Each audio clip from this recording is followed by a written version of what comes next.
Is everybody ready to get started? They're talking to you. Good morning. Welcome to the City of Indian Rocks Beach Special City Commission meeting. This is Tuesday, August 12th, 2025. Do I sound loud enough? Wow. I'd like to call this meeting to order, so please stand for the Pledge of Allegiance.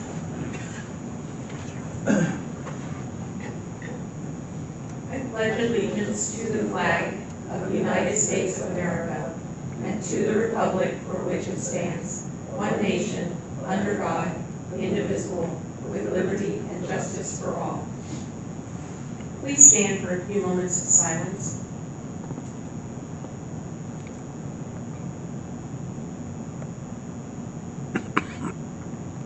Thank you.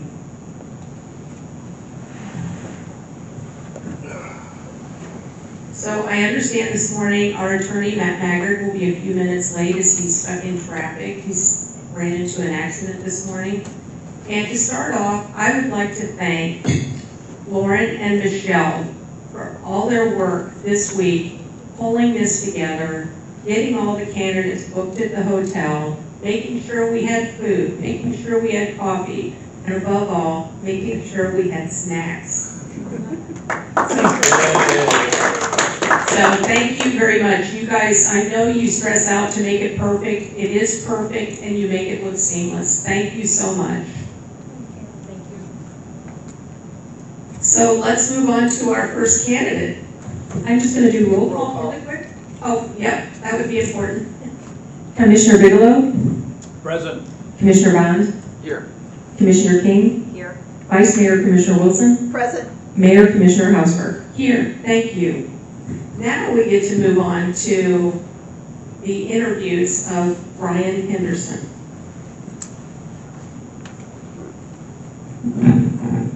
Thank you, Mayor and Commission. Before we start, I just want to say thank you so much for this opportunity to come and interview for the city manager position. It's a pleasure to be back in Florida, and this is a beautiful community. And one of the things that became apparent to me yesterday was how much each one of you cares about this community. And it goes without saying, but for this community to have a commission that cares this much about this community is a blessing. And I think this community should be very, very proud of those that they've elected to serve. Thank you. We're going to move on to our first question. Are you ready, Brian? I am. Okay. What inspires you about leading Indian Rocks Beach, and what are your initial impressions of our community's strengths and opportunities? So the biggest thing, and I hope that this kind of came across when I met with all of you yesterday, is that I'm a community builder. I came up in the community building mindset. In Fort Lauderdale, we had neighbors. Didn't have residents, citizens, customers, we had neighbors. And it was embedded in me from the very beginning that all of this is geared towards making sure that this community, any community that you serve, feels heard. And that's my background, that's my love, that's my passion, is community building. Getting out into the community, meeting community members, and doing the best I can in the time that I'm in the position of management to lead and to be there for the community. Indian Rocks Beach is, like I said, it's a beautiful coastal community in Florida. The challenges just from year to year are the weather, a hurricane, right? Being prepared for the storms, and for this community to experience what it did last year is very daunting, it's very challenging, but you can tell that there's resiliency in this community. And I think over time, it's making sure that this community feels that the leadership in the city, including the city manager, can take on those challenges and can be prepared to handle the resilient nature that is required during storm season, or during the likelihood, unfortunately, of another storm coming towards this area. And so you just have to be prepared. And I think, talking through the short-term rental issues and some of these other issues that came up. I think at the end of the day, it's making sure that this community is resilient and prepared to handle the next storm. And I think the biggest way of tackling that is making sure that you have the right staff and the right resources, but also the right connections with the right people in our state and in our county. And I think that that's something that has also been very important to me, even more recently in my position in Anna, building those relationships with county commissioners, building those relationships with your congressman that serves part of Collin County in Texas. Just be able to lean on those individuals and get have them have a relationship with you so you can reach out to them and you can get what you need for your community during an emergency response like that. So that's the biggest, that's to me just the largest issue that I think anyone that interviews for this job has to be mindful of, is just that resilient aspect of making sure that we're prepared for the next storm.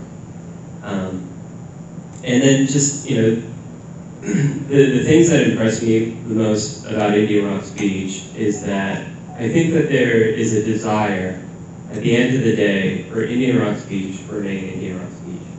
And it may mean something different to a number of individuals, but one of the things that I conveyed when I met with you too is that I worked through two organizations where the first one, there was a concern that that organization or that city was becoming too much like another city. I worked in another organization where that city wanted to be like another city. And I think sometimes it's best for a city just to be the city that it is and focus on being that city, protecting what that city is. Thank you. Next question. Tell us about your most significant accomplishment in your current or recent position and one thing you would have done differently. So, the one thing that, two things, sorry. One of the things that when I left, as I'm transitioning out of Anna, that I'm always very proud of is that we adopted the moniker Neighbors in Anna. When I got to Anna in 2019, there was this sense that there was this disconnect between the community and the elected officials and staff. And by breaking down and trying to get an understanding of that disconnect, we changed just the methods of how we communicated and the terms in which we use to communicate by calling our citizens neighbors and trying to give them that neighbor touch on everything we do. And a lot of that just means reaching out, getting out in the community, shaking hands, meeting people. So that has always been something that I've just been most proud of in the 6 years. But the most recent significant thing that I'll always just remember in my time at Anna is that we came up with cultural pillars in our organization. You know, it's obviously apparent that the organization and the FTEs that I had in my previous organization would be much different than what I have in Indian Rocks Beach. It doesn't mean that you care any less for the people. It doesn't mean that you do any less in creating a culture in the organization of excellence. And so we created pillars, cultural pillars. We brought in a consultant, a third party to help us work through. And we met with every single employee in the organization to get a sense from them on what they wanted this organization to be known for. And we developed those pillars, and when you walk into the City Hall of Anna, you look up and you see the 4 pillars up there. Service, integrity, professionalism, and just being responsive to communication. So I'm most proud of those pillars, those cultural pillars that we set in place for our organization, because I know that the next city manager, the city manager after that, and the city manager after that will always have those pillars to look at, and that's the mark of the administration that I would behind. And what is one thing you would have done differently? One of the things that I would have done differently in Anna was, I do think that at some point in my tenure, you know, when you come up in the council manager form of government, there's this, you learn that there's this wall, operations and policy, and you try to make sure that everybody plays on the side that they need to play on, but ultimately it all comes together to make it work. I do think over time that it's imperative that city managers not dictate policy, but have more of a role in helping council understand what ramifications certain policy decisions will have in the operations of an organization, and how individuals working for that organization may feel about those policy decisions. It doesn't change the fact that the city manager is responsible for carrying out this policy. It's a dereliction of duty in the council manager form of government for city managers not to carry out the policy of council. But I do think that one of the things that I would have done differently in Anna would have been less stringent on those two those two different points, and figured out a way of helping council understand what policy ramifications we're going to have on the operations of the organization, rather than just taking the position of, we'll let them figure out the policy, they'll come up with the policy, and then we'll do whatever we can on operations to make it work. I think I could have been more clear in having the policymakers understand what ramifications policy decisions would have on how we operate as an organization. Thank you, I appreciate it. Give a specific example of how you built a high-performing team and fostered collaboration across departments. So I'm not a micromanager. I know what I don't know, and I think that that's, it's part of humble leadership, it's part of servant leadership, but letting the professionals that you hire do the job that they need to do, and you guide them, and you help steer them, and you protect them. I always say that there are three things that I think staff looks for from the city manager. They look for direction, they look for protection, and they look for order. And those are three things that I think I did a very good job for my staff in Anna. Hire the right staff, give them the tools to be successful, make them feel that they can go before the community, that they can go before the council without ramifications if they're honest, their honest take on the situation. And make them feel protected, make them feel that there's direction where the organization's going, or the city's going, and that there's order in what we do. But that's my management style, and very honest that, I'm not an engineer. Didn't come up in public works, didn't come up in the finance world. But you hire the people that did, and you give them the tools to be successful. Thank you. Describe a time you championed an unpopular change or resolved conflict between community groups. What was your approach and the outcome? Oh, so that one of the biggest things that we have faced in my previous organization was the proliferation of apartments. I think I shared with you in Anna's somewhat of a similar, but obviously a different situation where we had a lot of long-term homes for rent, single-family homes for rent, and a lot of the community was frustrated with the fact that on both sides of their home, they had a neighbor that may be there for 8 months, maybe there for 12 months, but they weren't going to be there for as long-term as that neighbor that bought their house is going to be. And so one of the things that we talked very openly about is, well, this is a growing community, 34,000 people, we don't have apartments. And maybe if we build apartments, some of those folks that are renting a single-family home go into the apartments, so single-family homes open up and they become opportunities for families to purchase their first home, or retirees to come into Anna. But that has been, and I think still is to this day, it's been going for a couple months, the hot button issue in the community. One of the things that we always wanted people to feel is that just because they rent doesn't mean that they're not part of the community. Doesn't mean that we shouldn't care, but they're neighbors, just like anybody that owns a home. And different situation in here. There's different ramifications of long-term rentals and short-term rentals. But making people feel that this can be a community for everybody, and that you just don't close the door as soon as you move in and keep everybody out. And so there was always that tension. We went out to the neighborhoods, we spoke to the neighborhoods, we listened to them, we bolstered our code compliance office, gave them the tools to go out and inspect all the homes that were for rent. We increased the fees that the landlords had to pay for the inspections. But we did the best we could to protect the housing stock in Anna. And I think that's one of the things that we tried to make clear to those that own their home is that we're doing what we can.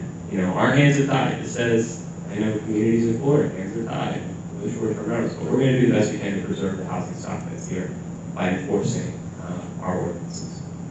Thank you. Mayor Houseberg, can I ask a follow-up to that question? Or Not yet. Okay. Not yet, I know we were doing it in real time. We're gonna address at the end of Okay, the thanks. questions. Thanks. How do you build trust with diverse stakeholders, residents, businesses, visitors, and rental owners? What's your strategy for keeping the public engaged? Yeah, you meet them.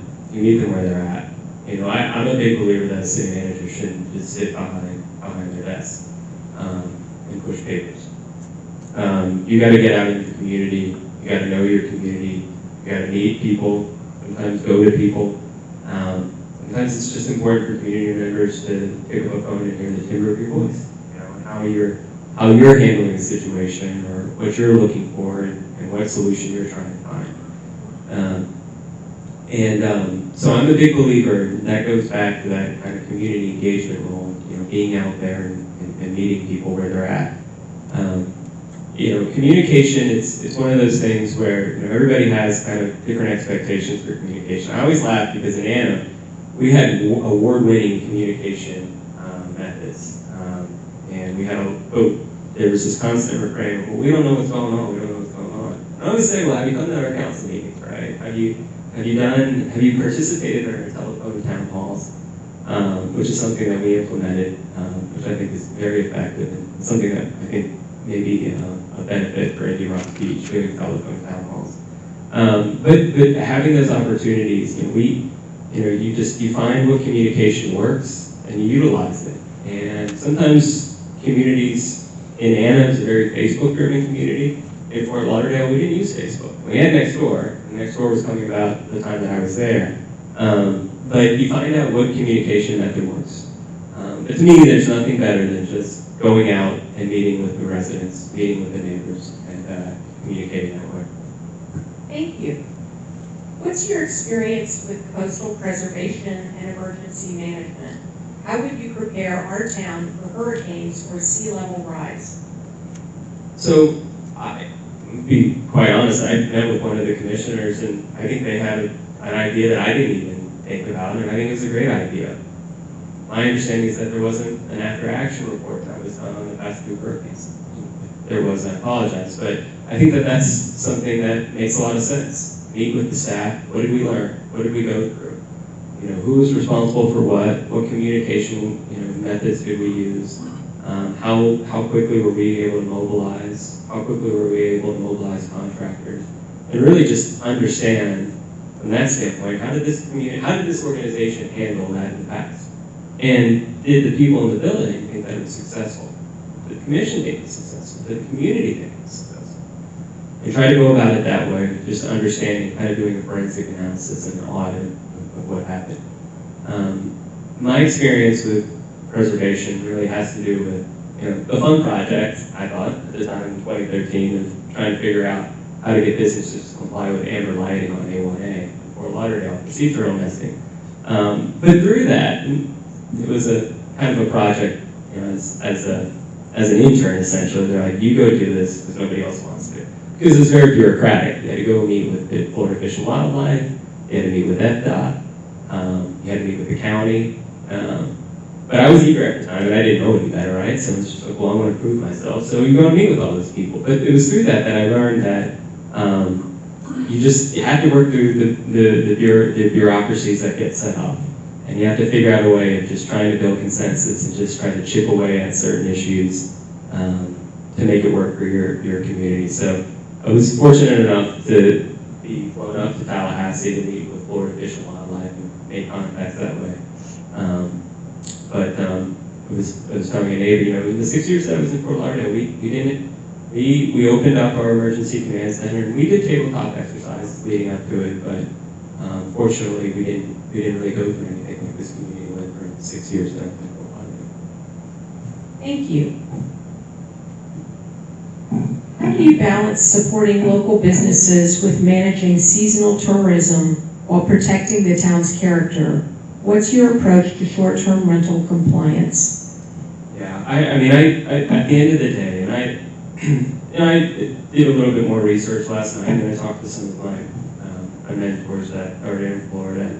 I think a lot of them lament the fact that what the state has done, what the state has done, a lot of these cities just really don't have a lot of options. But the options to me remain that you have ordinances on the books, and you have policies in place, and you enforce those.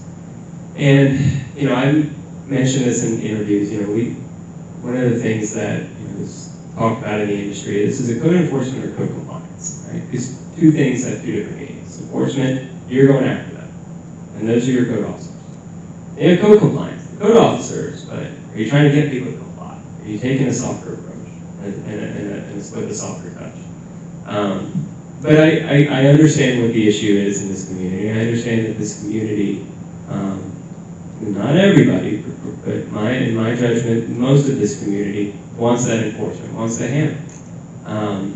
And you still got to figure out, though, how to communicate early and often, and so when the hammer does come down, nobody's pleading ignorance on it.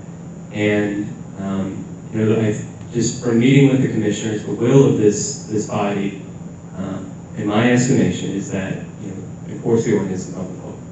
And if that is continually the policy of this commission, then that's the policy that the city manager has to carry out, and what I would carry out. Thank you. Describe your experience with municipal budgeting and capital projects. How do you ensure financial transparency and accountability? Well, financial transparency, I mean, there's a program, at least in Texas, you go out and you get transparency stars, and it's something that all these cities compete with one another for because they want to show that they're the most transparent. And a lot of it is just putting things online, making sure that there's adequate public hearings for all of that. I was very blessed with having a very top-notch budget manager in Anna, and I learned a lot from that budget manager. But we would meet on a weekly basis. We had a $26 million budget. We had a massive capital improvement budget.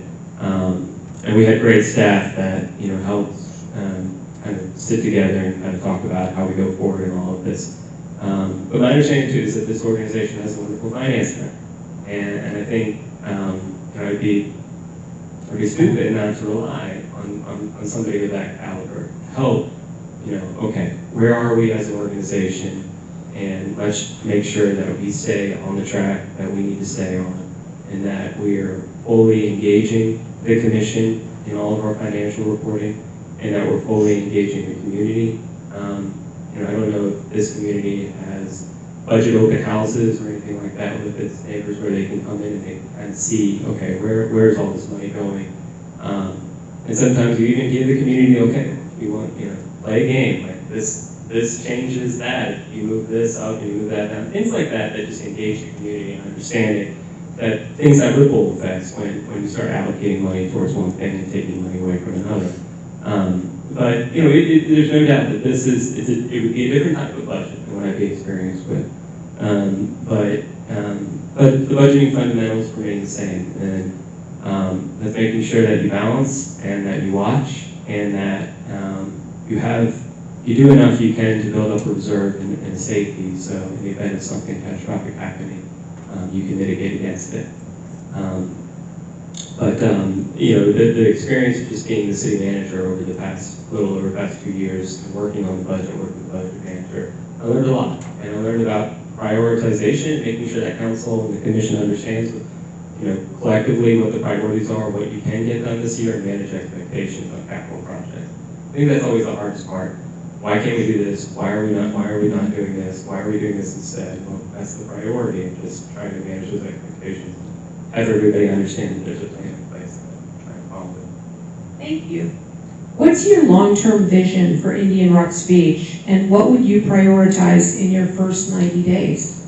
Well, my first 90 days would be getting to know the community as well as I can, and getting to meet with neighbors, getting to meet with constituents, meeting with business owners, and really just continuing to invest and understand the feelings in Indian Rocks Beach, the temperature in Indian Rocks Beach, and kind of get a perspective on where people that live here, where we're headed, and if that's the right that's the right path.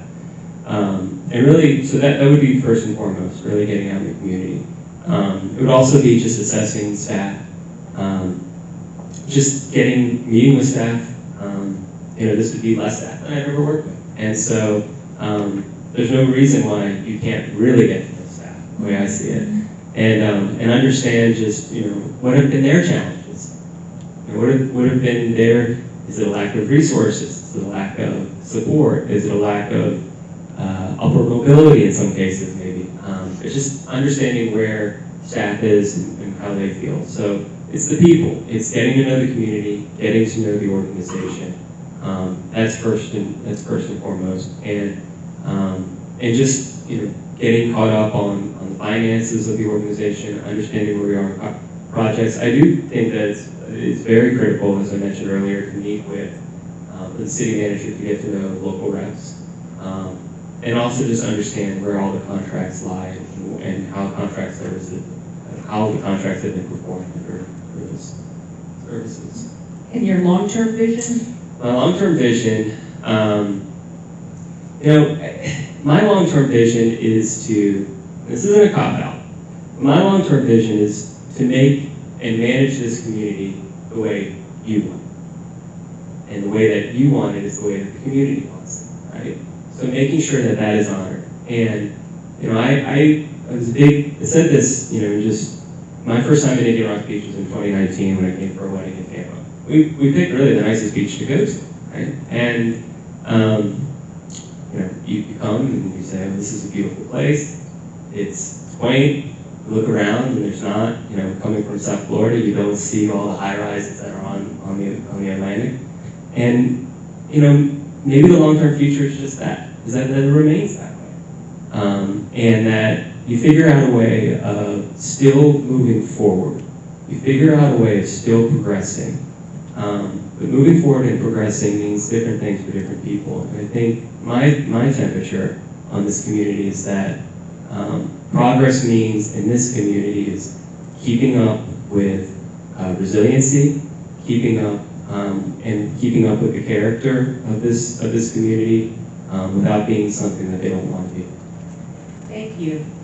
What draws you to Indian Rocks Beach? Describe your decision-making process when facing significant risk and name the 3 most important qualities for success in this role.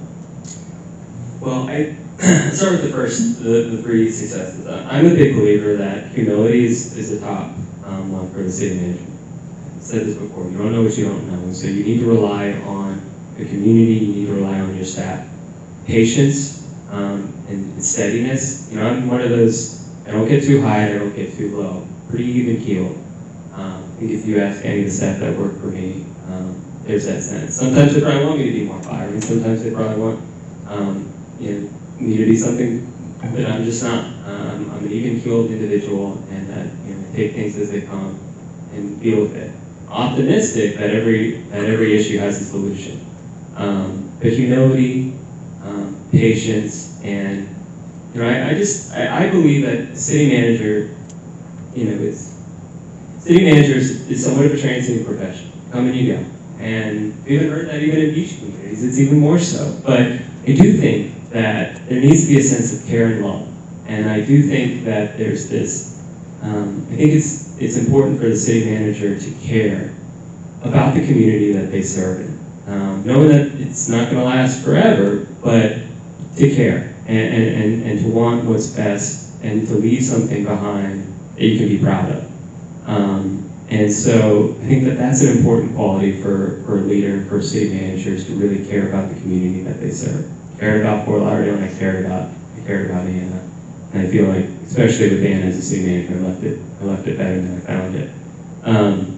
So those are the 3, and I'm so sorry, I need to ask what the top of the question is. What draws you to Indian Rocks Well, Beach? that's probably the easiest answer. I'm not trying to be flip, but the ocean. I mean, it's a beautiful, to wake up in the morning and to be able to have that is something that I know why everybody lives, why the people that live here live. And I think that that's what it comes down to. I think there's just a sense of, people know why they moved here. They feel why they moved here, and I think they just want to still feel that way and still care about that. And and it begins and ends with the ocean. Thank you. Now we're ready for some questions. I know Hillary's bubbling over there. Yeah, bubbling. So thank you very much, Ryan. And I just wanted to follow on, I think too, it touches on a couple of the different topics, but when you talked about the planning that took place, you had quite a bit of growth in Anna, and perhaps some lessons learned that came from that with some conflict within the community. What do you think you could or should have done differently to avoid that conflict, and is there a different way you might have looked at long-term planning? Yeah, Anna was such an interesting, really, because so much of what we dealt with apartments, and that became really just to this very day the biggest issue, is that there's a sense that it was becoming an apartment community, that a lot of that was entitled before I got there, before my predecessor got there. A lot of that was entitled over time, thinking that, well, at some point apartments will come, but they surely won't all come at once. Well, they did. Right after COVID, 21, 22, developers saw that they could make a lot more money off building apartments and going vertical. And so they took advantage of all the entitled zoning that was in place to carry that out. I think if there's anything that could have done differently, is really just probably communicated a little bit better than just, well, this is the way it is. It's not we didn't choose this, we didn't decide this, but you got to be mad at the previous council, previous staff. And that, neighbors don't want to hear that, because they're like, well, that's not any good for us. Like, we're dealing with this. Like, don't just pawn it off on somebody else. But sometimes your hands are tied, and that really is the answer, is that, look, this is in place, and there's really nothing that this current administration can do.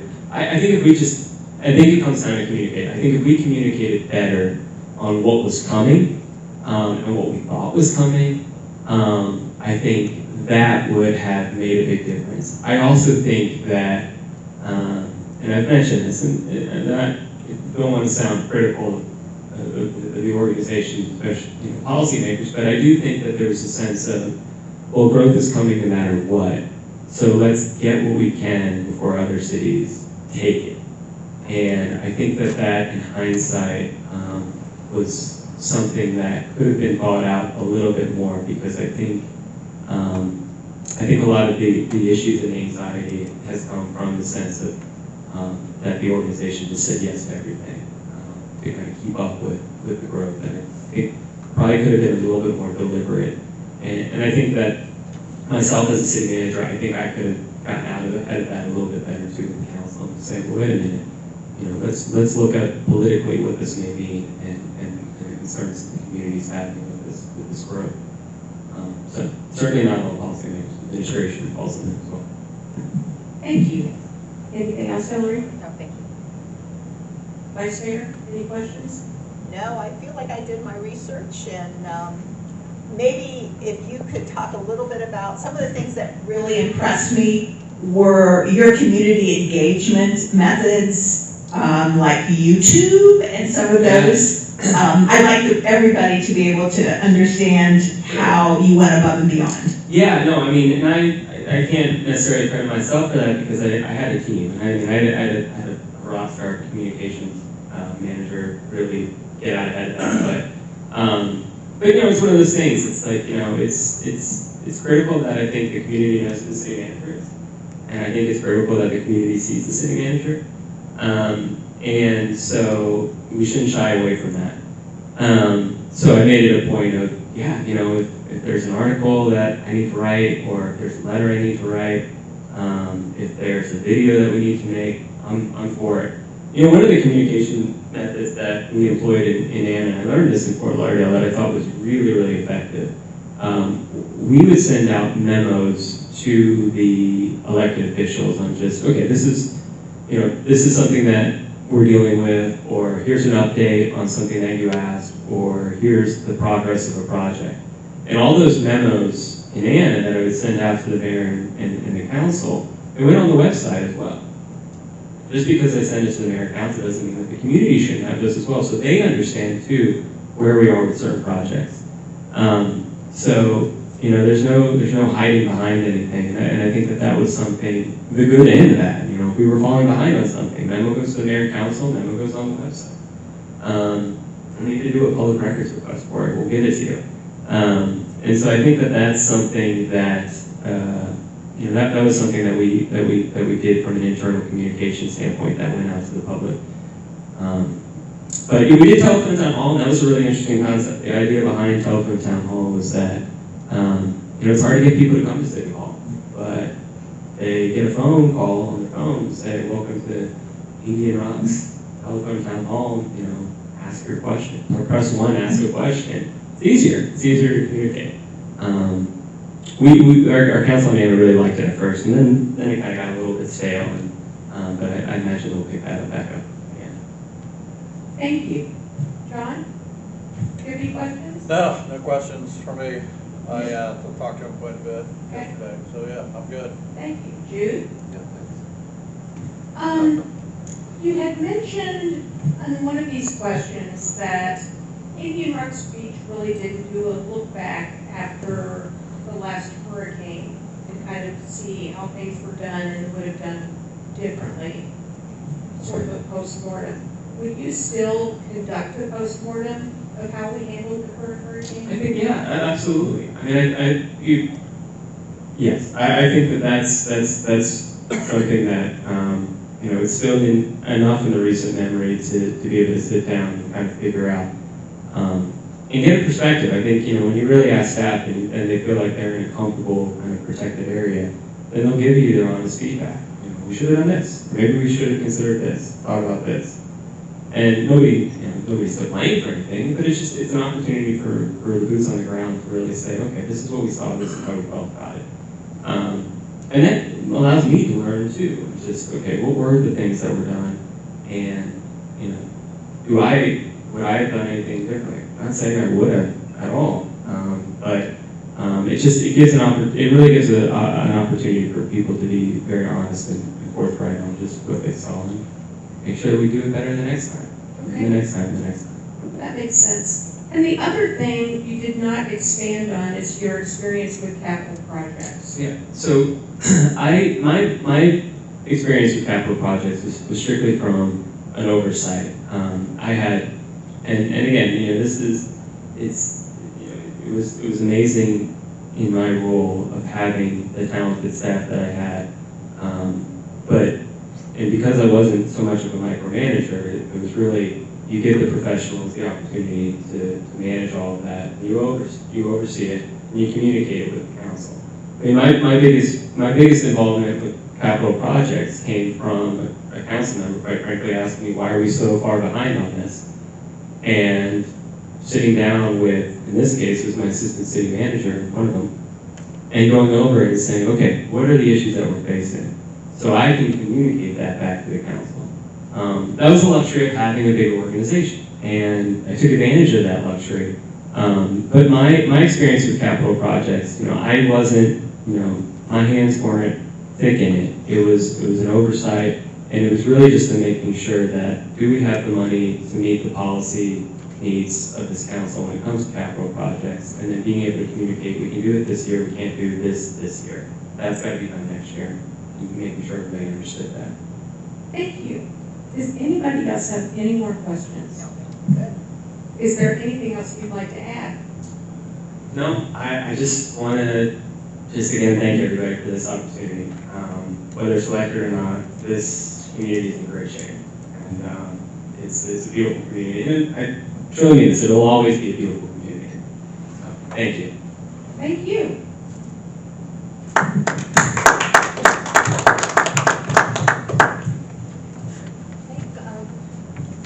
Good morning again. We got Matt here, so I'm going to ask him to come up. And Michelle is going to get our next candidate.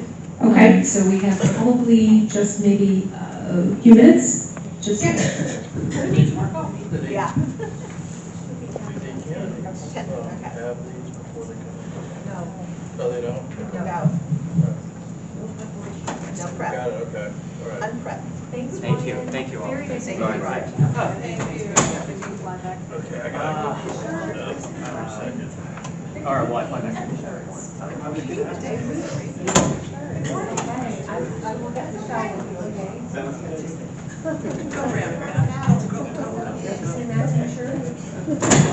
am very impressed, Joyce, you know, one of us. So wrong, you need to be ashamed on Hey, you report to us today. No, I planned on traffic, not School started yesterday. 2.5 hours. Yeah, Yeah. that's crazy town. Multiple accidents.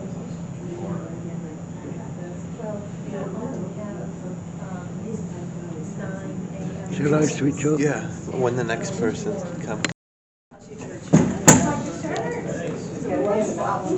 Well, it was supposed to be this week, but I had to push it to next week. So it's a long story. I thought I See? Long story. But anything for like two.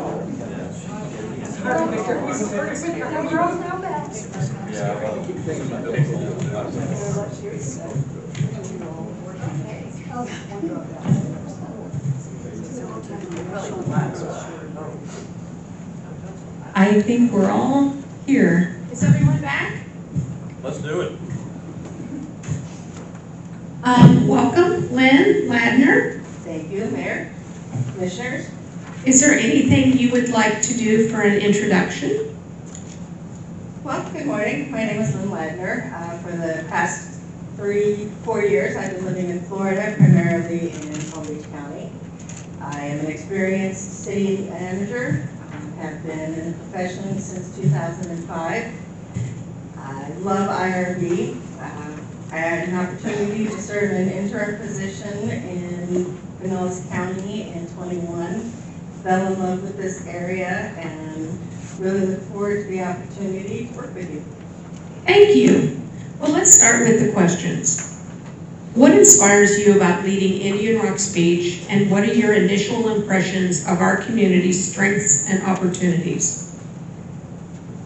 From my research, as well as conversations with your staff and with individual members yesterday, what inspires me is the way everyone works so well together.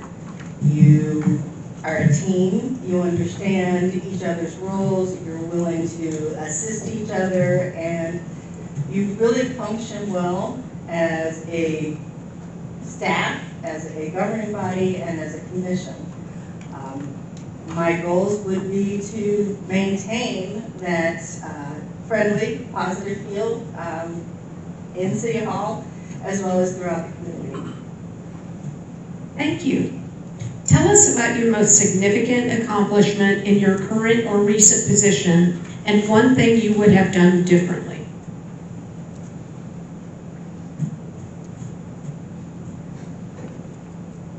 My most significant accomplishment while working for the town of Ocean Ridge was assisting them with moving into the 21st century. The accounting system we used had no cash receipts. We were still using a paper ledger book. Reconciling that at the end of each day, and then having to enter all of that information by hand into our accounting system.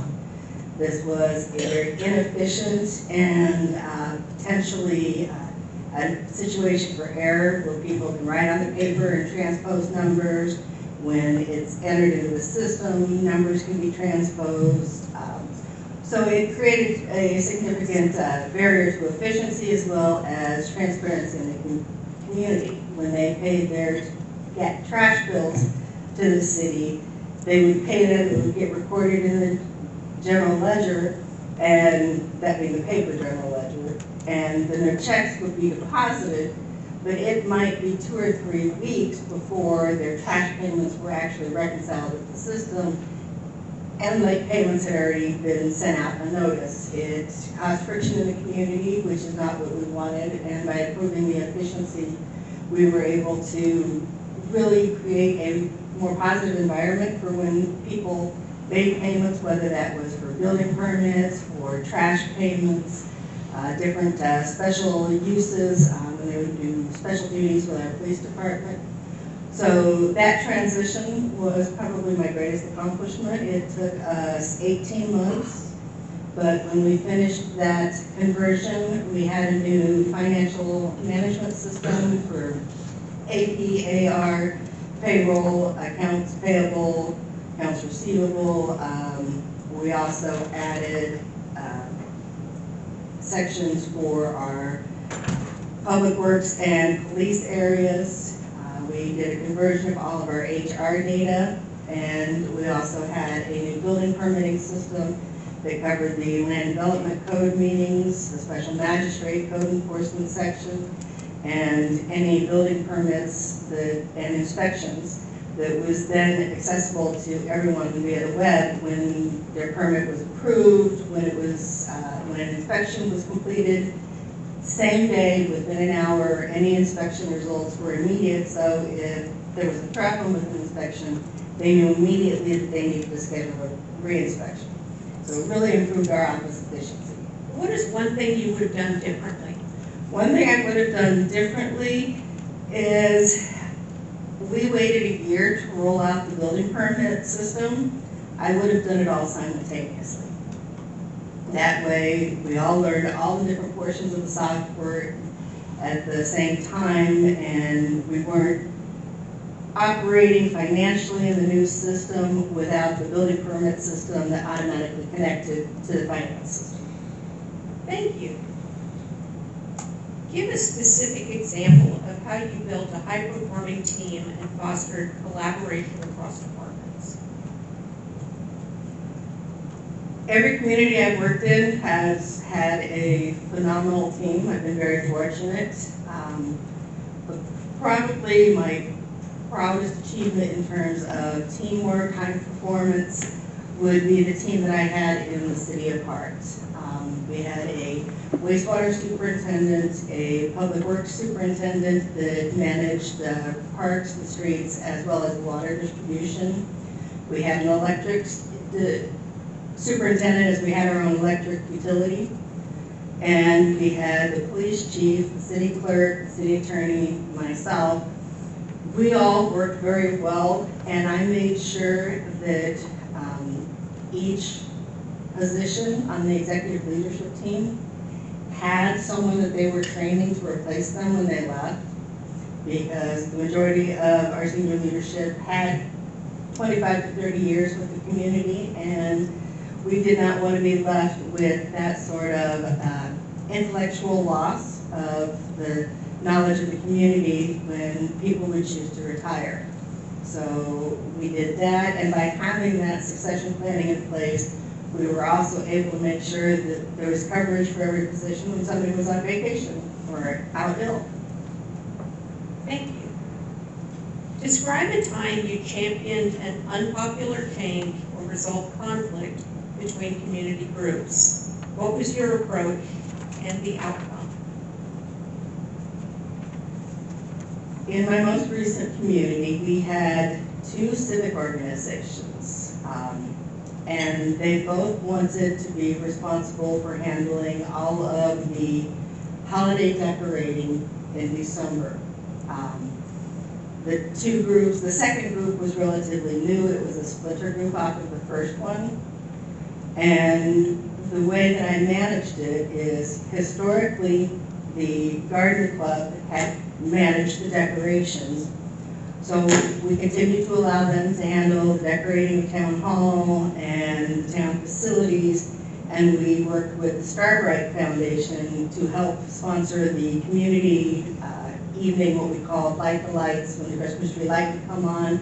We'd have activities for the families. They were able to bring in sponsor organizations so that we could do more in terms of children's activities, as well as ensure that it was a successful event.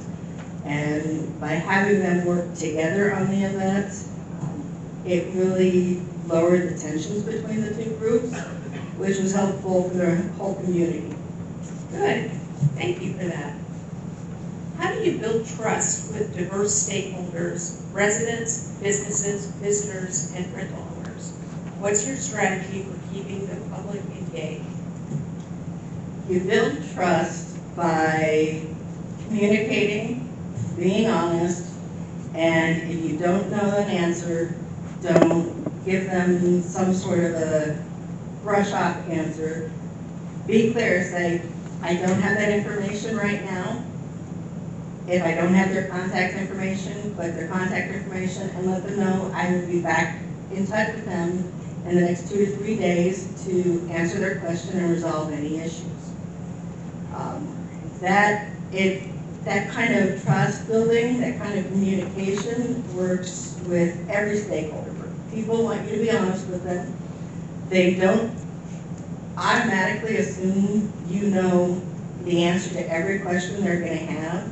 And when you tell them you're going to get back to them, and you get back to them, that builds that trust. Making sure that not only is that not the only communication you have with them, but using your other communication methods, a mass mailing of email subscribers to the city, social media. It doesn't have to be a long press release. You can say, you know, today is National Beach Day. Go out and, you know, pick up debris off the beach and help us clean our beaches clean. Just remind people that we're all a community and have continual communication with them.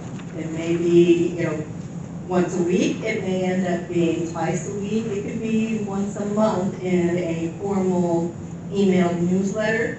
But making sure that the wins that the community is doing in between are communicated. Go out and take pictures of the teams working, the park being used, things like that. Really show people that we're in the community and we're listening to them. Thank you. What's your experience with coastal preservation and emergency management?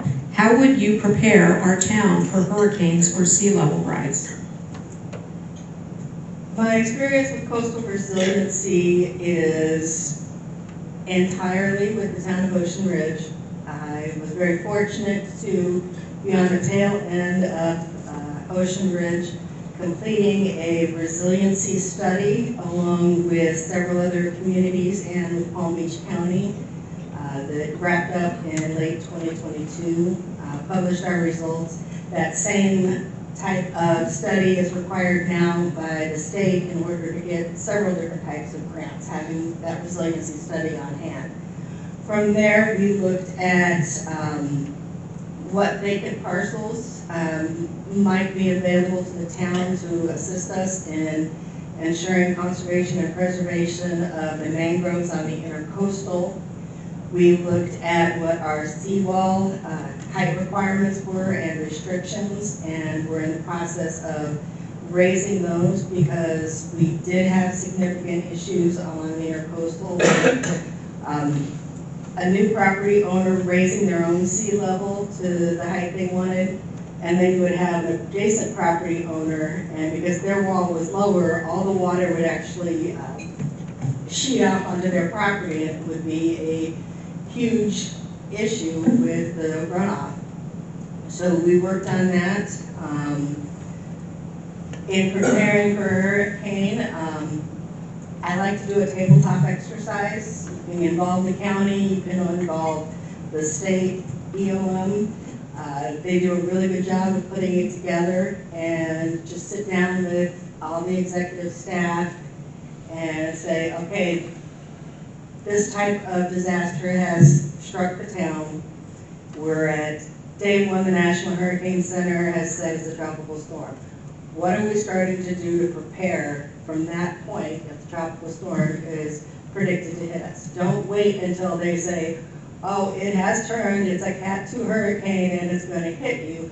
You need to have done preparation before. Make sure all of your staff are available, that any potential vacation during, the time has been spoken to the employee, and if at all possible, canceled, so that we have all hands on deck, making sure that all of our emergency equipment is working, from lights on the top of construction barrels to making sure the generators all have gas. You could start prepping for it, and if you do that, you're going to be in a far better situation. Unfortunately, sea levels are rising. Working with the county and the building inspectors and working with our land code, making sure that we have our ordinances in place to allow for the need to elevate based on the new FEMA flood maps. Making sure that anyone doing any construction is aware of those new requirements, but also working with the residents that maybe didn't realize and help them realize, well, you could smaller scale your project and not have to elevate, but there will be these concerns. And as new properties are developed or redeveloped, you make sure that they bring the base floor level up to the required level. Thank you. How do you balance supporting local businesses with managing seasonal tourism while protecting the town's character? And what's your approach to short-term rental compliance? Managing the small business and tourism and short-term rentals is often a game of whack-a-mole, and I hate to say it that way, but you're dealing with every instance. You never go through a week where somebody hasn't said, oh, I got this problem, I got that problem. You want to make sure that you keep your property taxes low enough to keep your small businesses. You want to make sure you have adequate code enforcement and policing to deal with any nuisances, whether that be short-term renters or tourists staying even here at the hotel.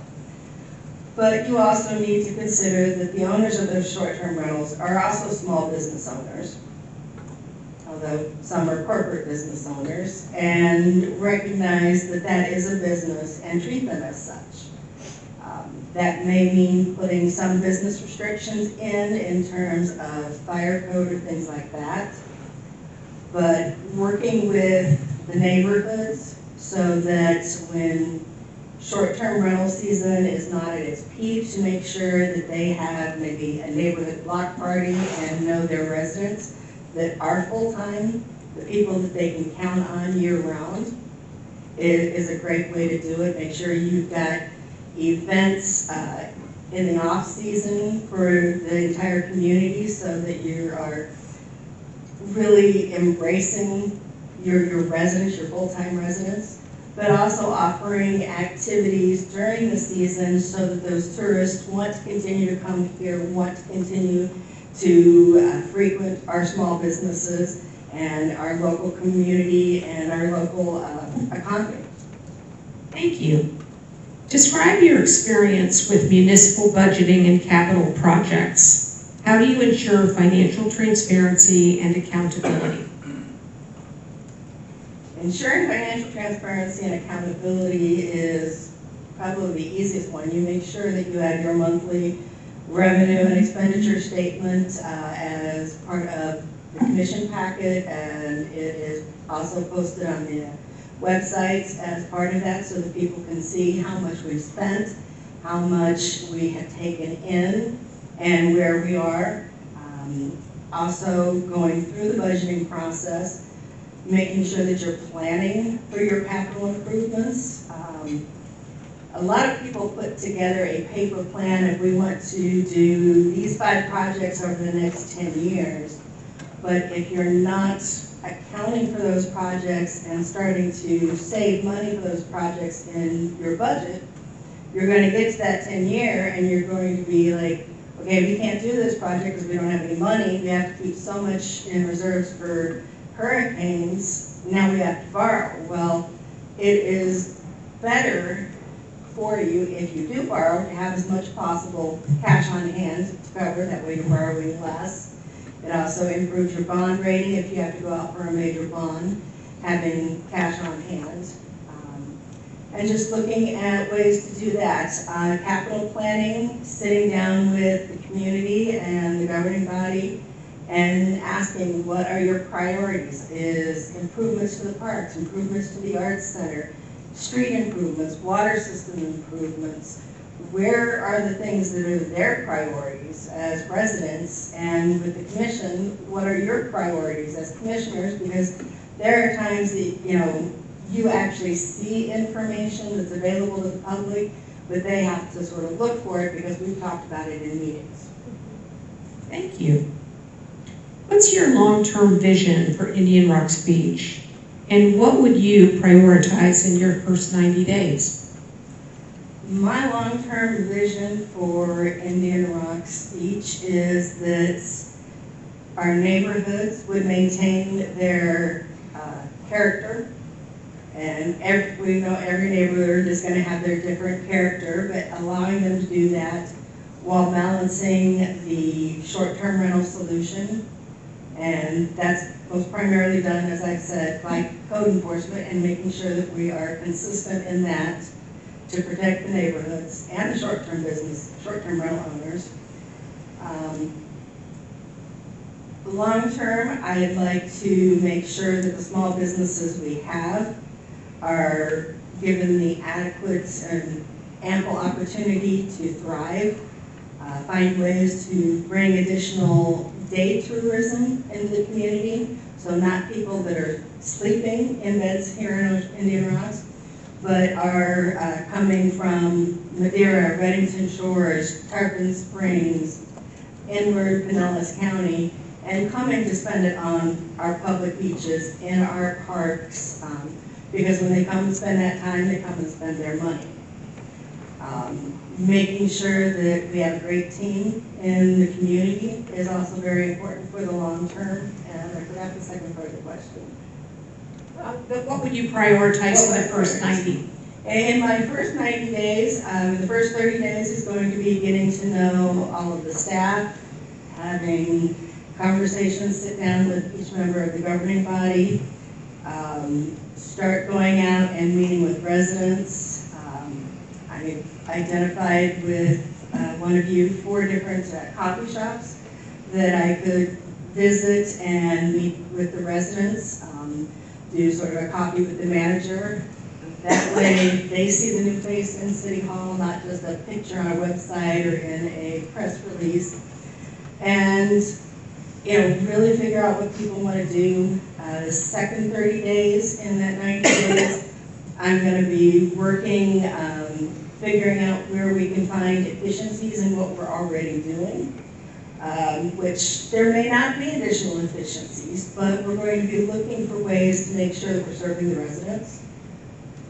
We're going to be tackling short-term rentals, making sure that working with the city attorney, I can ensure that they are following the rules that we are allowed to enforce in terms of occupancy, in terms of length of stay, and in terms of how they are behaving within the community, making sure that we have a strong code enforcement to take care of that. In the last 90 days, I would work with the commission, probably suggest that we do a strategic plan, especially as we're going into the beginning of FY26, and have you tell me what your goals are for the next 1, 3, and 5 years, so that we as executive team and the city staff can be again putting a plan in place to meet those goals over those time frames.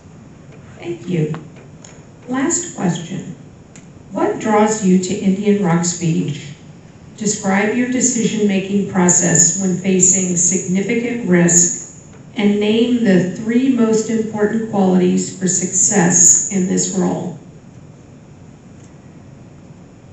Gonna do the qualities first. Okay. Communication, honesty, and openness.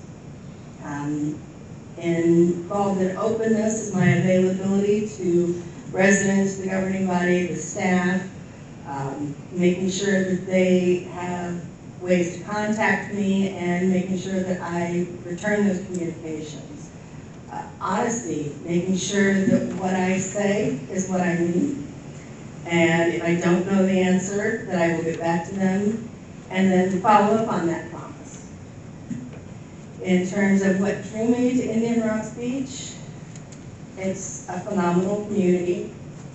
I love small coastal towns. I was fortunate enough to spent 10 weeks working in Kansas City, and during that time, I stayed in a small in-law apartment in Madeira Beach and fell in love with the entire coastline of Pinellas County. I continue to come back and visit here frequently, the islands. This is my favorite area of the state of Florida. And Indian Rocks Beach excited me because it is so well run, because you've done a phenomenal job in recovering from the hurricanes last year. And you understand what it takes, and you supported your staff through that, and the staff has supported the residents and the community. There have been hiccups, yes, but in the end, it's all starting to move faster and faster, and things are getting done, and that's the way it should be. That was another question in between. I think that's it. You said the 3 most important qualities and then what drew you to Indian Rocks Beach. Yes, thank you. Thank you. Does anybody have any questions of Lynn? Yeah, I do, and I think it was the middle question of your decision-making process when facing significant risk. I don't know if that one. Yes, that was what it was. What is my decision-making process when facing significant risk? I start with what I know. I go to the people that I can trust on our team and ask them for their input. I fall back on my past experiences in dealing with risks. While I've been fortunate enough in my time in Florida not to deal with a hurricane, I have, unfortunately, in other states had to deal with blizzards, snowstorms, and tornadoes. And as we all saw with Milton, tornadoes are becoming a significant risk for the outer rings of hurricanes now.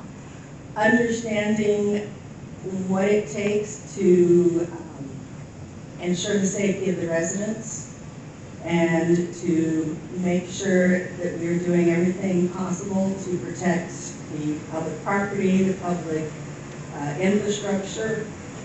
I consider all of that, and then we sit down and we make a plan. Okay, the hurricane is coming in 5 days. The eye is past, the storm is done, we've had a 4-foot flood surge. What are the first things we do once the wind and the rain stop? We're going out, we're doing a survey, talk to the people that we rely on for that, make sure that we have ensured that we have the contracts in place for recovery such as sand debris removal, and make sure that we have a solid plan before a major significant risk happens so that it's muscle memory, not panic. Thank you. You're welcome. Vice Mayor? No questions. No questions? Mr. Bigelow? If you were selected, when would you be able to start? If I were selected, I would be able to start the Tuesday after Labor Day. Thank you. Mr. Bond? No questions, thanks. I don't think I have any further questions of you, Lynn. Is there anything else you would like to add? I am very excited for this opportunity. I listened to the residents talking in Krabby Bill's last night where I went for dinner, and everyone loves being here. They speak highly of being in Indian Rocks. The gentleman that was waiting on me was very friendly, answered my questions. I then went and walked to the beach and saw the families enjoying the beach at sunset. And I truly want to be a part of this community for a long time in the future. Thank you. We don't have any more questions. Lauren? Nope, we are all good, we're all set. So we have the next interview coming up in a few minutes. Thank you, Lynn. I appreciate it.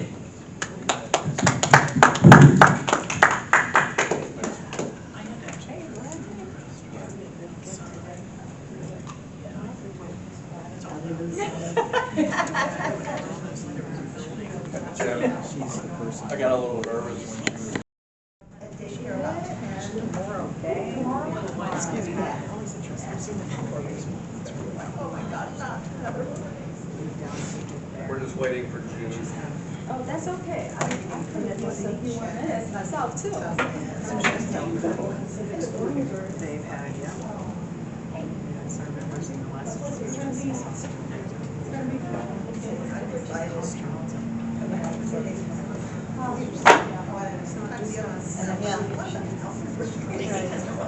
Yeah, but no, there's particularly. Oh, yeah. 67 counties, about 400 cities, about 75% of them are council managers, so there's a lot of opportunities in the area. So it just depends on where you want to go. That's what I always decided. And a big sale by was Don't worry about time, Sean. Just give us it all. Focus on myself. Yes. All right, great. That's great. So I don't distract them. You'll have that little buzzer and the little book that picks you. Yeah, somebody keep time, so I can. No. Yeah.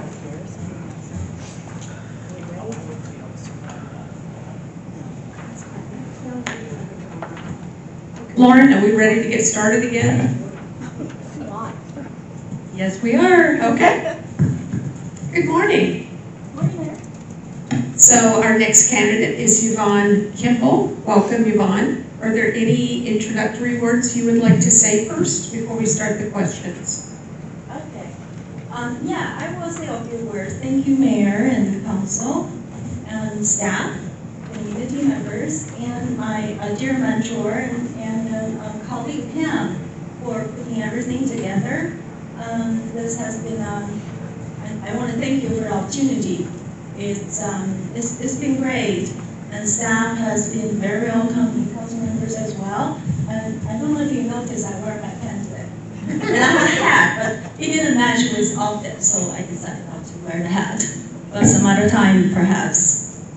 And then it just really enjoying being here again.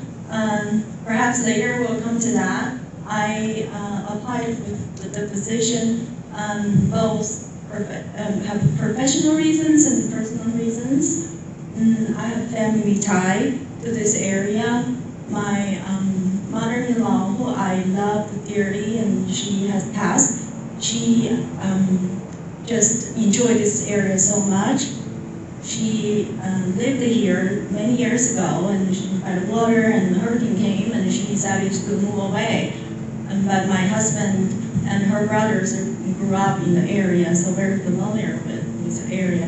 And we still have a house in St. Pete. So that's my family tie to the area. And now that we're getting older, and we had hoped to return home. So coming back will be a homecoming moment for us. That's the personal tie that I have. Now professionally, this is a really charming community. Your challenges, I can relate to that. Your value, I can totally relate to that. That the community-driven, being ahead of a curve, doing things that others have not had courage to take on. These are the things that I felt excited about, and those are things that I can excel. So I would love the opportunity to, I actually looking forward to being able to serve such a community for many years to come. Thank you. What inspires you about leading Indian Rocks Beach? And what are your initial impressions of our community's strengths and opportunities? Yeah, thank you for the question. I think I talked about that, touched upon that just now. I have personal reasons and professional reasons wanted to be here. I won't not repeat those again. The community is just so charming, and my initial impression is that it's a well-run city. And like I said, it's a steward. I see Indian Rock Beach as a steward city for the Sun Coast area. and you can lead in environmental resilience. You can lead in strike a balance between serving the community, the residents, and making sure that recognize the tourism economy. And you can also lead in terms of being strategic about what you want. So you really have a lot of opportunities here. So I felt that the city just have a lot to offer from regional perspective and from local perspective. Thank you. Tell us about your most significant accomplishment in your current or recent position and one thing that you would have done differently. Okay. This is two questions. It's not one question. And so my proudest accomplishment, I really want to be humble here, but I've been in the profession being city manager for 17 years across 3 different states and 4 cities. Please bear with me. I do have more than one proudest moments that I wanted to share. One of the proudest moments would be about 10 years ago. One of my mentors in the International City County Management Association President, Lee Feldman, he recognized me in front of thousands of conference attendees at ICMA annual conference. And he recognized my resilience, my unique career path, and he called me an inspiration to the whole profession. And I was very honored for that moment. And my other proudest moment will be when I see what I did, was able to make the residents happy, they resonate with me. I see the difference I made for the resident side, and I'm proud for that. I'm also very proud for the teams that I've built, because for a city manager or 2 leader to accomplish anything, that the person needs a strong team. That team including staff, including city council as well, and community. So together, like Rock's speech said, working together, you can get things done. Oh, right, the second part, what I learned. Yes, and in my career, I have learned some lessons that I want to share as well. One time, I had a department head came into me that I asked me to help him to change a appointment on the advisory committee. And then, as you all know, advisory committee are council appointment, so only council members select and appoint these members. This advisory committee the member is going to impact this department head's his operation and his day-to-day life. So he came to me and then he asked me to influence the decision. I didn't think that was in my power. It's not something that I can do. It's a council decision. And I explained that to the department head, and I also told him that sometimes in our leadership roles, we sometimes just have to accept the things that we cannot change and then make the best out of it. And I said these things, and then my department head understood, but he was very upset with me. And then later on, I thought about that. What I could have done was to recognize his frustration, and then letting him know that I will share, convey his frustration with council members and in my communication with council members, which actually I did. I just didn't tell him that. So that moment made me realize sometimes it's not about making a decision black and white. All the book is to recognize people's feelings. And at that moment, he was asking me for emotional support, and then I failed to do that. I should have been more responsive to emotional needs. Thank you. I appreciate that. Give a specific example of how you built a high-performing team and fostered collaboration across departments. Well, building team is something that is a primary responsibility of the city manager, and the leader does that. I'm proud of that I have been doing that all along, and I took a lot of I have a lot of tools in doing that. I wanted to know my team members. I want to know them on an individual basis. I want to know their needs, their inspiration, what they would like to do, and then we can formulate a plan for each individual employees. And all these have to come down to what the whole organization needs. And so we balance it out, and I promote professional training. I send employees for training opportunities to get them upskilled and the things they need to do, and also communication.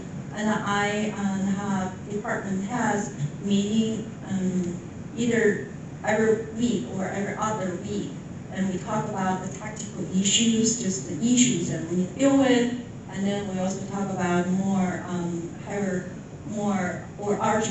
overarching subjects such as strategic goals, where we are, and expectations, and so forth. So these are the tools I use. I also have performance evaluation, communication, and performance with evaluation, and continued education. And most of all is to have the relationship with my employees, to collaborate with them. When you want me to give you a specific example, I have always done that. I think it's better to empower your employees. They'll bring you the best solution. For example, in California, there's this fire threat, and in response to that, the power company has decided to do the blackout days. What that means is that they just cut off the power for certain hours so that there's not the fire. So there's no danger for fire, because you probably heard in Paradise, California, there's a power line failure caused the fire, and then the town was entirely burned out, and that was very, very sad. So anyway, the power company learned from that they have these blackout days. So then the state responded to these blackout days because they become emergency, and the state said, we want a community to be ready for these days. And the state told us, the cities, hey, I have some money for you, but you need to apply. You need to ask you what you want, and so we can get the money. And usually these kind of emergency grants, they only give you like 2 weeks to get all your ducks in a row, and it's very challenging for small communities. So what I did was I pulled my department heads together. I say, hey, we are giving these grant opportunities. I need everybody to give me your wishes, your wish list, and then I can compile together, send it out. Wow, more department heads really have a wish list. We'll have $300,000 grant, and they give me $1 million needs. So then I know it won't work. So I just at the end I put them together. I say that, okay, now we cannot submit the entire thing. Let's compromise. Who can do what? And so with that process, the fire department said, public works want radio? Yeah, you don't need to ask for that. I'll give you some radio. We have plenty of radios. So they trade radios. And then some other department want a fuel tank. The utilities need a fuel tank so that they can power the sewer and the water treatment pumps and so on and so forth. And the public street department said, well, yeah, we have the fuel tank because we just have that. We have to do street work. And so they worked it themselves out. And in the end, we were able to submit the grant within the asking the limitation. And it's also a great exercise for the department to come together to help each other. Thank you. Describe a time you championed an unpopular change or resolved conflict between community groups. What was your approach and the outcome? I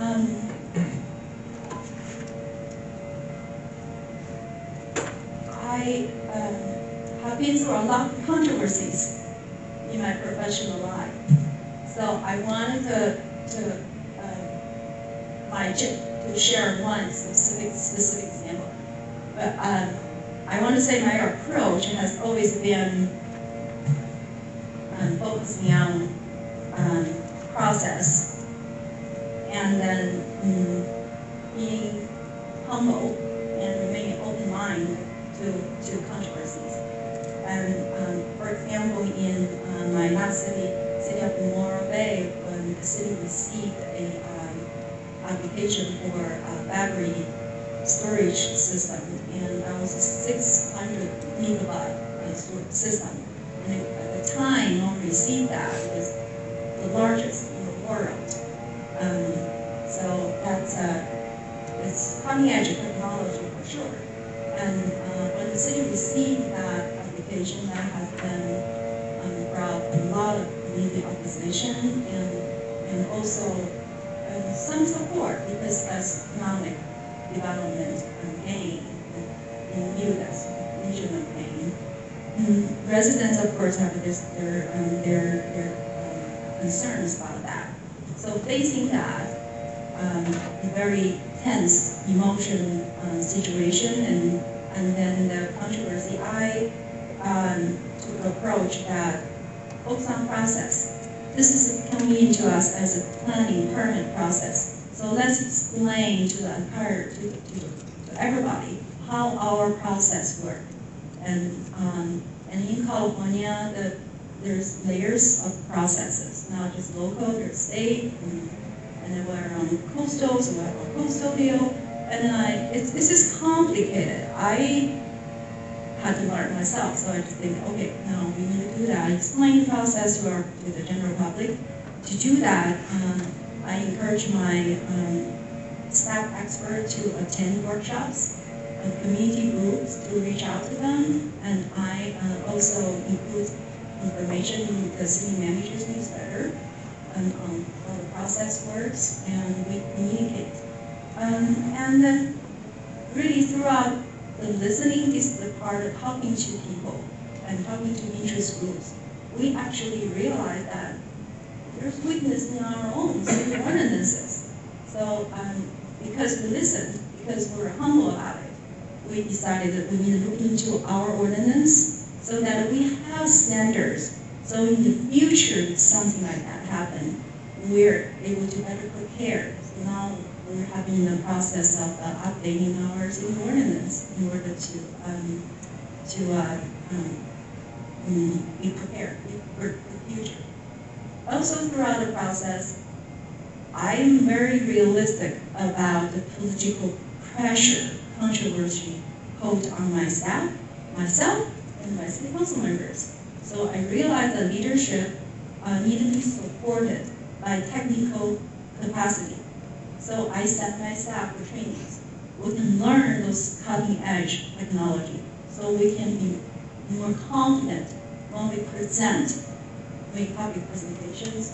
And we also engage in consultants. Those are, in the industry experts. So then staff can have the opportunity to be more knowledgeable about it. And I think that helped to gain confidence and to exhibit to the public that we're knowledgeable, we're prepared, and then we are going to handle this issue one or the other. And then I also encourage my staff to speak with the state agencies, the regional stakeholders, and also the developer. I was hoping to find some sort of solution that can compromise the interest. And while I'm doing all these things, there's some other incident happened. The developer had another project caught on fire, so they realized that this project with us is not ready yet, so they decided to withdraw the process of the application. Although the result wasn't, I did not create the conclusion of the project. What I'm saying is that I wasn't my approach was not about winning the process, winning the argument. No, it's about I share what I know, what the city know to the public, make it transparent, and then follow through the process. And we're humble about what we don't know, and we can learn something from it. And that's about building trust and listening to people, make everybody feel they're heard. So then the result was there was literally no outcome because they withdrew. Thank you. So how do you build trust with diverse stakeholders, residents, businesses, visitors, and rental owners? What's your strategy for keeping the public engaged? Yes, I love that question because that's so me. I have done a lot of leadership assessment of myself. I look inward, I look outward, and the inward assessment saying that I'm a team developer, and I'm the wonder, and then I'm the developer, and I'm relationship builder. So I like to work with people. I see that as my I want to say strength, but it depends on how you see it. I want to collaborate with people, work with people. So as far as strategy goes, I think there's technology out there, the social media and the newsletter, all that stuff, that's all there, and then we'll use that, and the AI, blah, blah, blah, all that. But I feel like just the old-fashioned talk to people, and I'm not afraid of talking to people. Tell me, what's on your mind? What can I do to help you? And then showing up in the events. And I shared with some of you that one of my first things I wanted to find a place organization I can volunteer.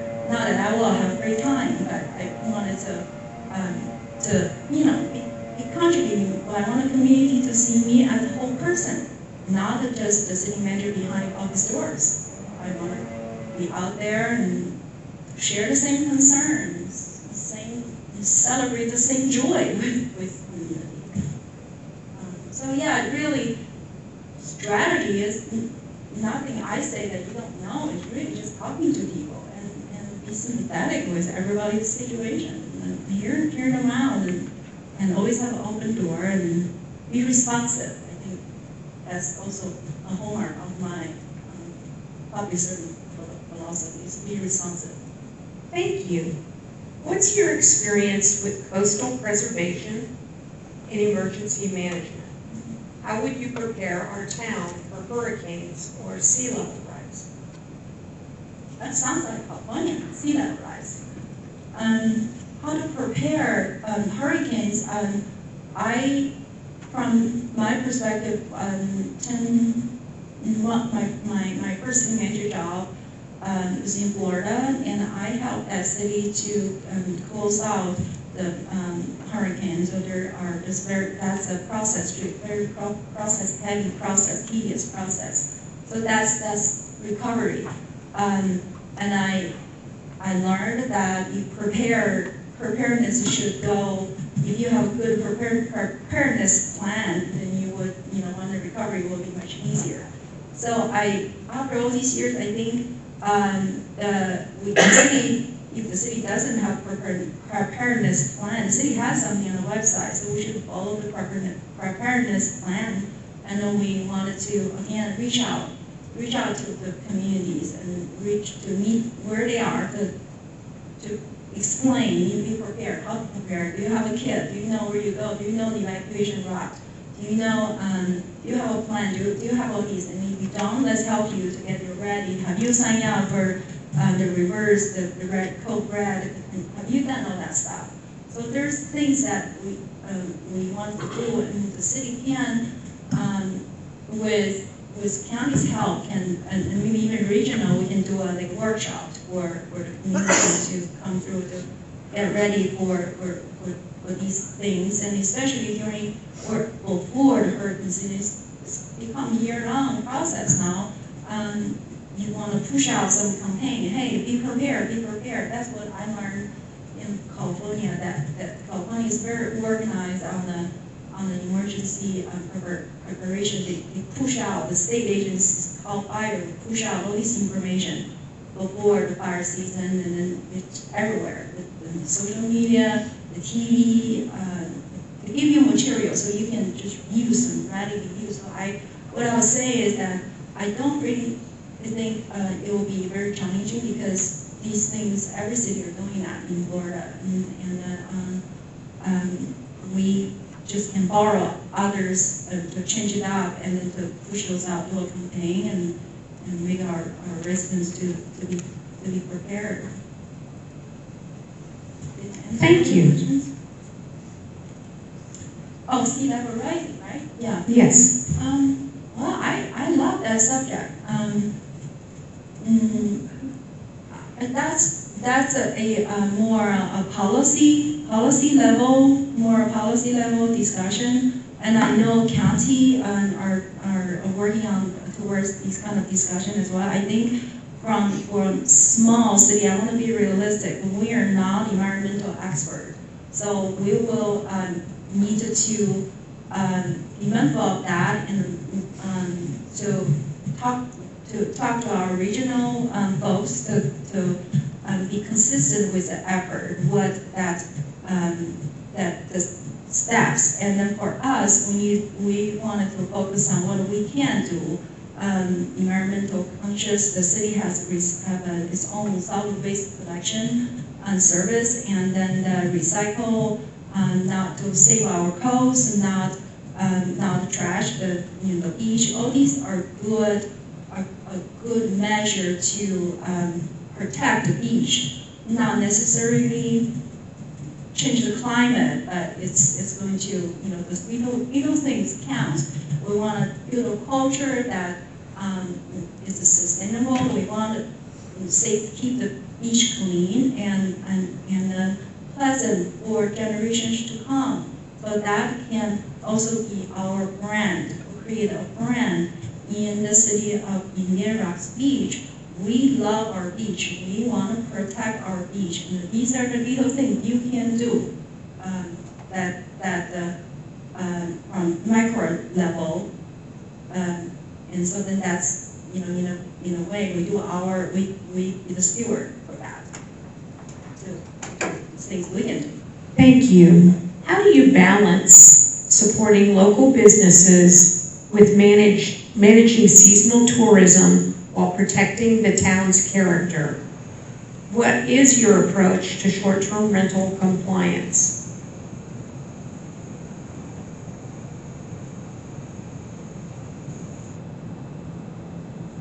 Sorry, I'm writing something down. To balance the question is how to balance business interest and then tourism. Yeah. So Indian Rocks Beach is a community that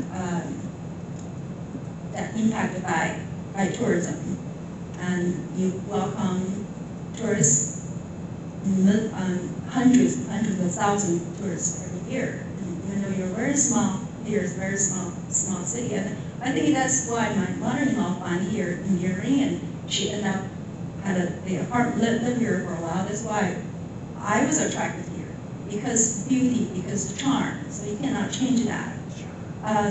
The businesses are, my understanding, businesses are going to naturally we wanted to have a lot of influx. We want people, because people support business.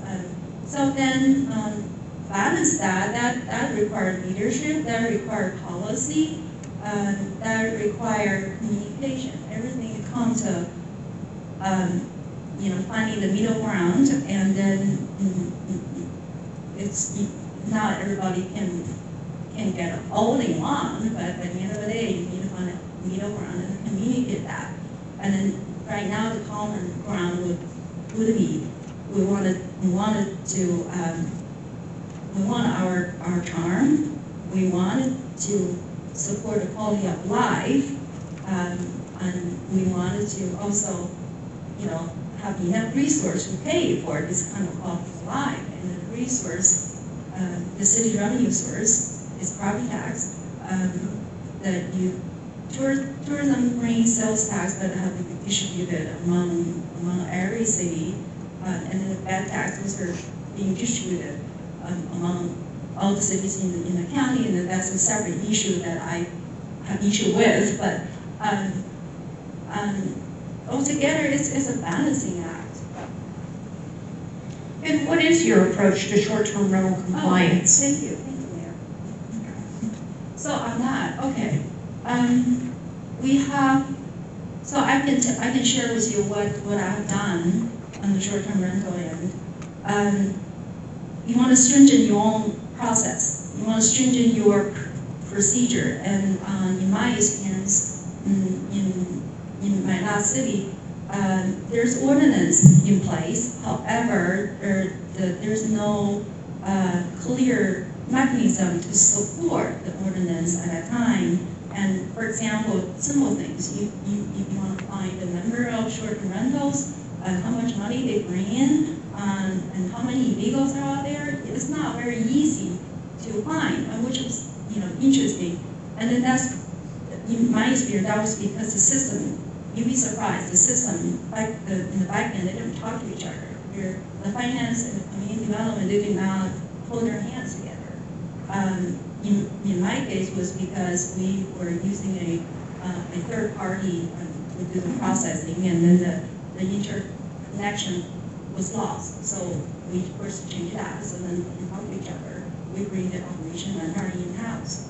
And then for here, I think you can, use that. I think that's can apply for here as well, because there are always technology out there that you can use to help you be more efficient as far as enforcement goes. You can use the software to help you identify the locations, and then you can put in the system, and that collect those data, and then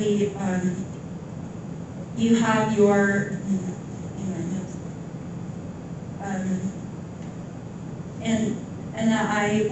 when I look at Indian Rock Beach ordinance, I find that it's very robust. You have really robust standards, more so than what I have in Morvay.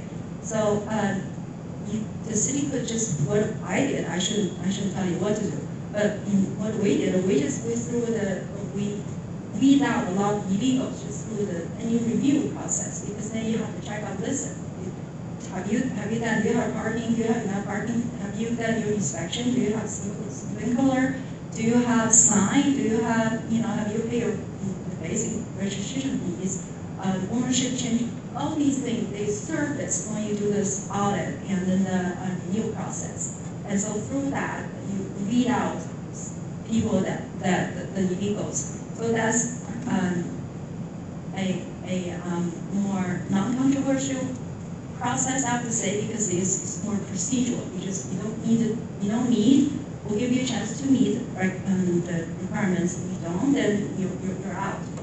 And then as far as the illegal part, that's ongoing. Complaint driven. When you get a complaint, you really need to follow up on it. And these things, I think the challenge for cities is the code officer, they don't work 24/7, and a lot of times the violation happen when the city staff are not on duty. So I think if you have 24/7 services such as police and fire, they can help you be the eyes on the ground, but you really can't just rely on the police officers to do these kind of enforcement, even though they can be the eyes on the ground, take a course on support to help you later on through your process. I find in Rock Beach ahead of forward is that you already have your magistrate process set up, and that's a very effective way to do enforcement, because now you have somebody who hear impartial, who hear the case, and you can push forward. You have a system, and you go. I do wanted to say that the process, and also make sure that everybody have a chance to go through the due process. The opportunity of due process is important to to show the fairness and to show that it's thoughtful. It's not emotional. Yes, I think that's complete. Yeah. Okay. Describe your experience with municipal budgeting and capital projects. How do you ensure financial transparency and accountability?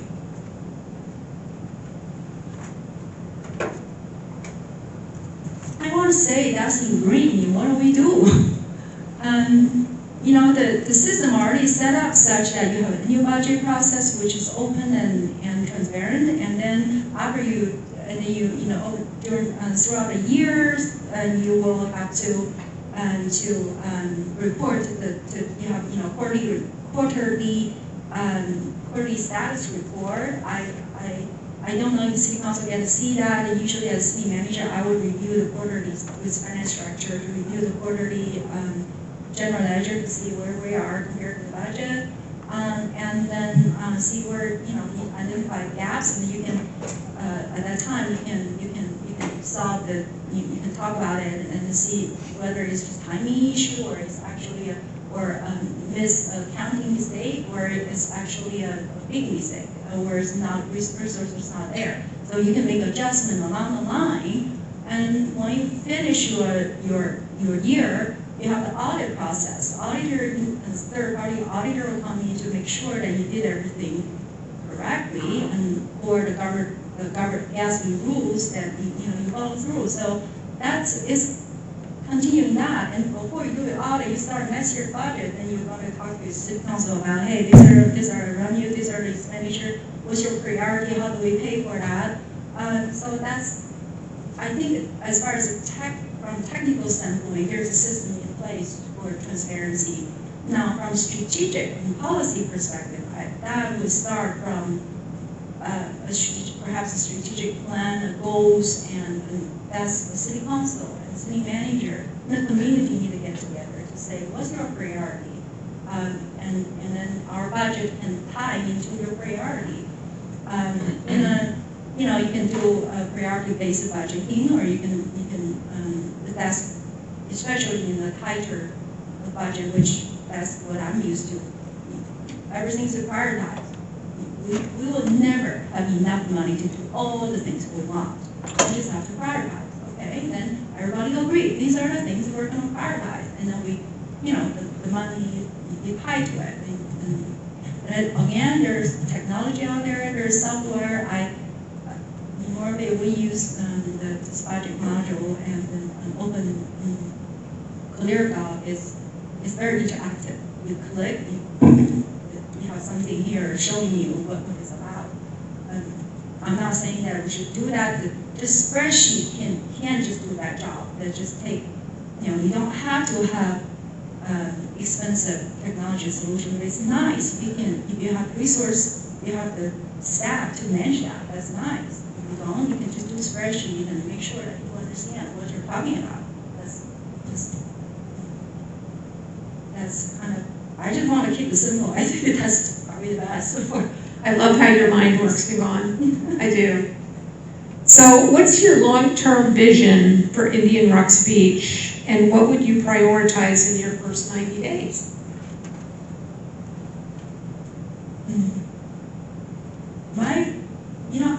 I want to say my vision, I think the vision needs to be a shared vision. It needs to be a vision that council, community, and staff, and everybody, is a shared vision. In general, I think really, I believe protect the quality of life is going to be high on our radar, and maintain a balance with the balance of the impact from the tourism. So that's a part of that. And again, like I said earlier, I just see this community being a steward of everything in the Sunny Coast area. Because you have the infrastructure already, the beach, the people, that's your assets. And so that's how I see that's the vision. But I really hope that this is a shared vision. It's not just mine, it's shared. I want to make sure it has to be shared in order to, make progress towards that. As far as my first 90 days, it's going to go by really fast. I think listening to people, be open-minded about everything is very, very important. I appreciate all 5 of you share your individual perspective yesterday with me in limited time. And I had to reach out to nearby city managers. I reached out to 2. They all gave me their perspective, which is helpful. I know that we have some regional efforts that the city of Union Rock Beach is a big part of, and I'd like to if I were selected, continue to help city council members and continue to contribute to that. For example, the big cities, those legislative platform, those advocacy effort, and then I have experience with that, and I have represented the city of North Bay at DC, Washington DC, and state capital to push our city's legislative priorities. So I'm familiar with those things, and I'll work with the region. Planos County is it's very connected. It's small but very impactful. So you know, the Indian Rocks Beach is small, but you wanted to tell them that just because we're small, we're very strong. We're also very strong. Just because we're small doesn't mean that we don't mean anything. We have our voice, and we want to push for our voice and engage our citizens. Our citizens are one of our most valuable assets, and they can, you know, share the message with the county to help us to work outwards, get most out of the outward resource to strengthen the city's internal needs. Yeah, just to listen to everybody and listen to everybody, meet with interest groups. You know, I'm glad to state, I don't know what controversies. I'm aware. I don't want to lie, but I'm also, I don't know the emotion. I just want to hear what's on your mind. Tell me, and I'm sure I can find some way to move forward. And I think, you know, the other big part is staff. I really didn't have too much time to talk with staff, but from what I can see, staff are dedicated. Michelle and Lauren, and at Lauren, every city council meeting, that's a lot of hours that she had to do. And thank you for stepping up, and Michelle too, and so thoughtful with the message, sending out to the candidates, and I appreciate that. And I did try to reach out to the finance director, or rather, acting city manager. I think the time just didn't allow us to connect. I also tried to call the Chamber of Commerce, it's Tampa Bay Chamber of Commerce, and I did not receive a call back. Perhaps it was too easy, but it's going to go by so fast. All these outward, inward communication and listening, and then try to assess the organization, and then hopefully by the end of a few months, I'm able to bring back the city council with my assessment, and then we're able to have a collective with all 5 of you have some sort of a goal-setting meeting, so that we can identify priorities for the next year. So by 3 months, the calendar year will be done, so that's a good time to talk about the wishes and the hopes for the new year. Yeah, thank you. What draws you to Indian Rocks Beach? Describe your decision-making process when facing significant risk, and name the 3 most important qualities for success in this role. I already touched upon why I applied for the job, so I'm going to skip that. And as far as the quality, the last part is the 3 important qualities for the role. It is being able to be open-minded and be humble and to listen. And the other part is to be responsive. it's a public servant heart. You have a public servant heart in you to serve the community. And be true to yourself. Realize that you cannot please everybody, and you need to be okay with it. Do the best you can, and you cannot please everybody, you be okay with it. Move on, find the best solution. And be strategic, of course, and don't do stupid things. Thank you. Is there anything else you'd like to add before we start into the commission questions? Oh, okay, so, if we have second part of this, I will wait for commission questions and then I will Okay. close it. So- Thank you. Hillary, do you have any questions? Yes, and I'm not sure we touched on it, but maybe a little with the 600 megawatt energy storage, but can you talk a little bit about your experiences with land development, planning and zoning, especially relative to a pretty constrained town? I think Morro Bay is pretty well developed, so maybe similar to what we're facing here, where there's a desire for development, but we're very constrained. Yes, thank you. Yeah, it's, right, Indian Rocks Beach this community has already built out, you don't have much room to build. And so in order for development, the mixed use, those, the redevelopment is your strategy. And I thank you for the question, by the way. I was reading on the website, you have forward memos at that mixed use, proposed mixed use ordinance change, and I read it through. I thought that was very, very interesting and somewhat technical. So I think that's a very positive, to me, is a positive step forward. Assuming that's what city council and then the community is open-minded about. I don't know what in the end how the outcome will be, but just for that, I think that's from a technical perspective, that's the solution for when you're landlocked, when you're limited, you don't have much land to development, you just do redevelopment. That would be the that would be the strategy to do. As I actually thought about how am I going to take this mixed use ordinance forward. I gave a little bit of thought. I thought if I were chosen, I again just wanted to see where the community is on that. Do you really understand the technicality? And if you don't, when we wanted to talk about that, and I'm thinking that I would like to have like a coffee with museum, something like that, so then I can have a subject each session, which I did that before in other communities. And I invite public to join me, so we can talk, we can better gauge the community feeling about these, this concept. Are they really ready? What do you think? How do we explain to you? How do we approach that, better approach that kind of thing? I just felt that,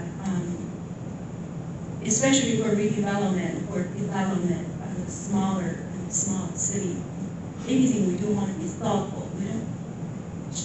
We want a long-term gain. We don't want to just push something for the sake of pushing something. But that's my philosophy. Vice Mayor, any questions? No, I feel like had a long, productive, and very pleasant conversation with Yvonne yesterday. Thank you. Thank you. Mr. Bigelow No, not for me. and Jude? Okay. And if you'd like to go forward with your closing statement? Wow, that was easy. I prepared a whole book.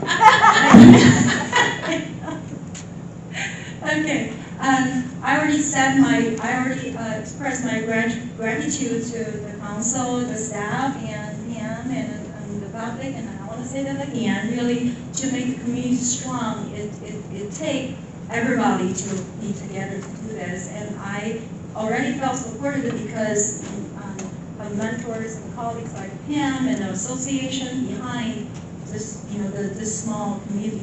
Being me or not, I really feel that the city manager, especially the new city manager, is not alone. There's so much, the support system is there to make sure he or she will be successful. So I want to share that with the audience. as my resume indicated, I bring 17 years of solid city manager experience. I've been a public servant for 19 years, and personally, I shared my personal tie to this area, and I also wanted to express the other part of me. I'm an immigrant. You can tell because I have no accent. So I'm a mother, and I'm alive. I'm a daughter. I'm proud of my family, and my family is just my rock. They support me every step of the way with my career progression. I cannot accomplish that without them. Of course, our team, but from a personal level, I just thank them so dearly. I do not know. I could not do all these things I do without their support. So I always want to give them a shout out wherever I go interview or talk to people. I take an opportunity to thank my family for their unwavering support and love, unconditional love. Yeah, I look forward to your decision and wish you all the best for the company, whether you need or not. Thank you, Yvonne, I appreciate it. Thank you. Thank you. So we Good. Are you ready for your questions? As ready as I can be, yes. So thank you. They're real hard, I promise you. I'm ready. Okay. What inspires you? About leading Indian Rocks Beach, and what are your initial impressions of our community's strengths and opportunities?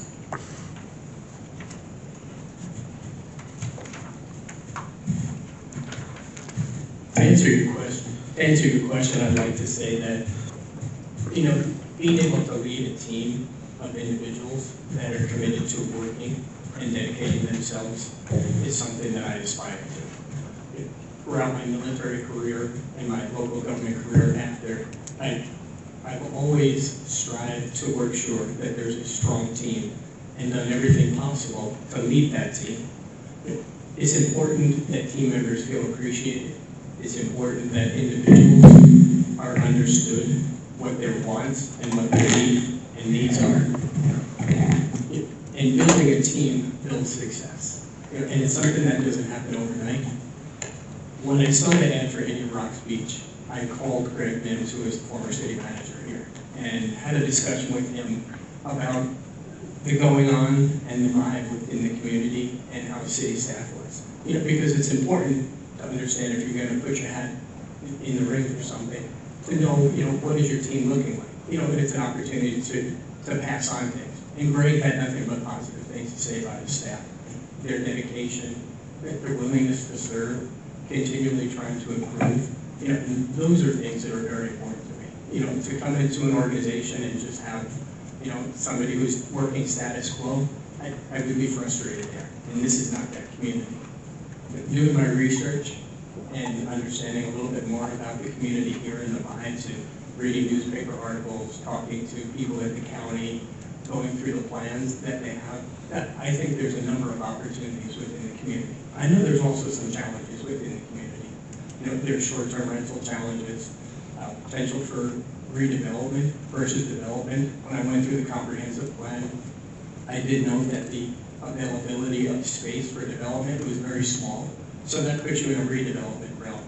And there's things right now in this time frame that you have to study and focus on.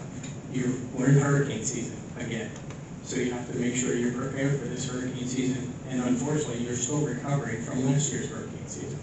So being able to take a look at those opportunities there, and I looked at the experiences that I have, I thought that I was a strong candidate for putting for Indian Rocks Beach. Thank you. So tell us about your most significant accomplishment in your current or recent position, and one thing you would have done differently.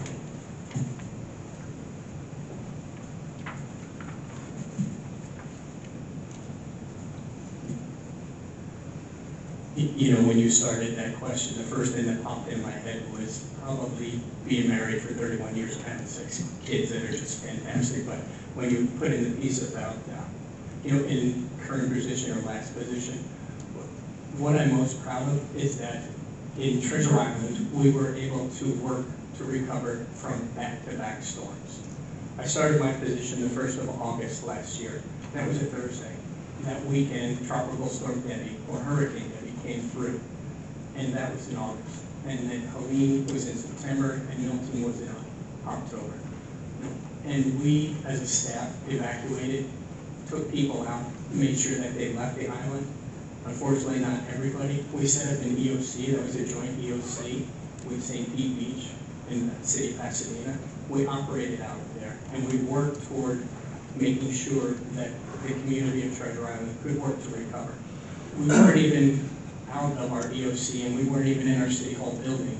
And we started doing permitting underneath the building, working off generator power, because we knew that people needed to get back into their homes. So I would say our disaster response was probably the greatest accomplishment from last year. We worked and moved 128,000 cubic yards of debris that came into the city. And we were fortunate enough, I had a great public works director who had great contacts at the state, and we piggybacked off the state contract to use them, and they had all the equipment to recover and to remove that debris faster than many other communities. So I would say that would probably be my proudest accomplishment. And if there was one thing that I could do a little bit different, I would say that capturing lessons learned and understanding where the community was from a hurricane preparedness standpoint is something that I would look to relook again. Even though when I came in, we had an emergency management plan, but we also had a community that had always kind of, dodged the bullet and dodged the bullet for many years. And they didn't take hits and they didn't take hits. So when they came with the evacuation orders, mandatory evacuation orders, and that was for our storms, a lot of people were like, hey, we'll be okay. And helping the community to understand, because there was a lot of new people within the community, helping them understand what the possible repercussion could be was something that I think that we could do stronger and we could do better at. Helping them understand how to be better prepared for the storms and how to better recover from the storms. Thank you. Tell us about your most significant accomplishment. No, wrong question. Give a specific example of how you built a high-performing team and fostered collaboration across departments.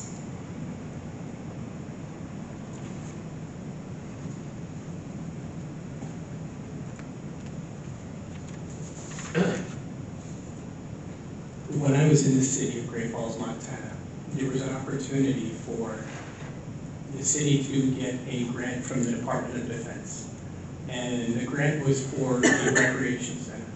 So the community of Great Falls, Montana has just short of about 60,000 people. But they had no community center. And in a community center and community recreation center, I'd say at the same time, because it not only housed, abilities and parties and things that could happen for the community and meetings where the community could come in, but it also provided recreational opportunities. So they didn't have that. They had a dilapidated old building that they were working out of. So I built a team with the manager's permission out of our planning, community development, our finance, and our public works folks. And we put together an application for the Department of Defense for a $10 million grant. Now that $10 million grant application was probably 70 or 75 pages, but we worked together with specific members out of planning and finance and public works and parks and rec to figure out how to put together the strongest package possible. We went above and beyond. We actually got letters from our senators, not state senators, but federal senators, our elected representatives in Congress. We got former commanders that were at the installation there in Great Falls, Montana, and had them back us up on our request and to help us understand how we could portray better to the Department of Defense. This probably took about 3 to 4 months to put together. We met weekly and sometimes bi-weekly. We got the application in on time. We were awarded the $10 million. We went out to the community because we had been communicating with the community the entire time on what we were doing. And then we had to go out for bonding to the community. And the community overwhelmingly approved the bonding. Because the community had to put a match of $10 million up to build a facility. facility ended up being 22,000 square feet, about $22 million, and it opened up on time in July of 2024. Thank you. Describe a time you championed an unpopular change or resolved conflict between community groups. What was your approach and the outcome?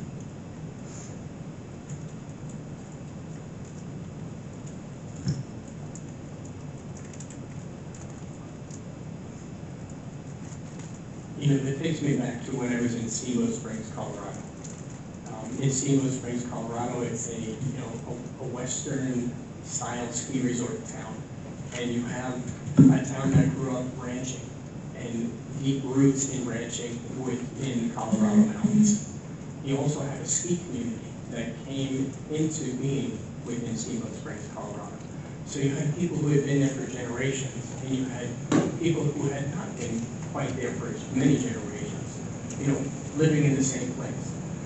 So one project that we had there was, and when I was the Public Works Director, was the Yampa Street revitalization. Now Yampa Street is down along the river, the Yampa River, and it's a street off our main street.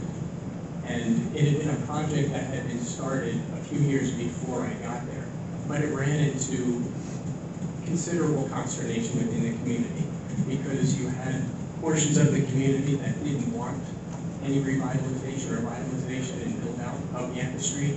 And then you had the need and the necessity because you wanted to attract people to keep coming to Steamboat Springs, Colorado. They called themselves a location-neutral community. And so what they were really pushing was, it doesn't matter who you work for and how you work, you can come here, use technology, and actually just work from here. And so that was part of the attractiveness that the Chamber of Commerce had. So I teamed up with the Chamber of Commerce, and we got factions and people from both sides. We had developers who came in, we had longtime residents and business owners who came in, and we explained the process that we were going to do about undergrounding utilities down on Yampa Street. And this is probably about 3/4 of a mile to a mile long area. It was an old project that, as I mentioned, that the commission had looked at, had started down a path to, but then had pulled back from, because they couldn't get the community to support it. And what I had was, fortunately, the city engineer, his name was Ben Bell at the time. Ben was a lifelong and a generational Steamboat Springs resident, family resident. And he and I led the charge to getting the groups together to talk about, you know, what the needs were from both sides, you know, keeping that heritage while being able to make a place for people to come and to be attractive. Fortunately, you know, we built all that out. You know, we ended up with a sound stage, we ended up with promenades by the river, we built out the roadway system, and now it's a thriving go-to place within Steamboat Springs. Thank you. How do you build trust with diverse stakeholders, residents, businesses, visitors, and rental owners? What's your strategy for keeping the public engaged?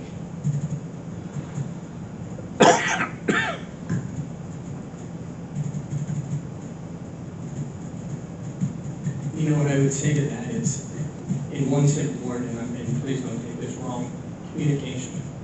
You know, communication is critical in anything that you're working to do. You know, people have a right to speak and to be heard. You know, and people have a right to express opinions.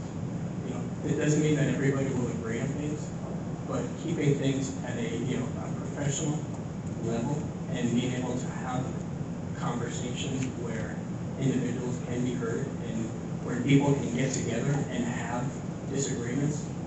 Holding forums like that where you can have, you know, potentially people to come in and to be able to talk on a subject. You know, there's things that happen in communities, and communities can change over time. You know, change is not a bad thing. It's just how you go through the change process. You know, going through the change process is important, but the biggest thing to do is just be transparent. I was selected as a city manager, and then there was an issue that needed to be brought up and had a community discussion on it. I wouldn't use just one method, I would use many methods. You know, there's electronic communication. You know, there's walking around and getting to know perspectives of, you know, business owners, residents, and people. there's community and civic groups that are out there. And as the manager, you need to be the face of the city, taking the commission's direction and actually going out and engaging with these groups and giving them the opportunity to speak and say what they want to say. Give them the opportunity to be heard. And that's what I would do. I would use every form available by invitation or asking for an invitation. Find the community leaders on both sides that can help champion those things through, and then work together as a team so that people can be heard. Thank you so much.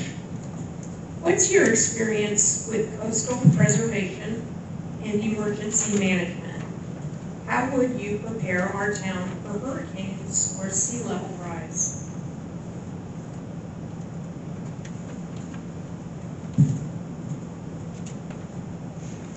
In Florida, hurricane preparedness is not a once-in-a-lifetime thing.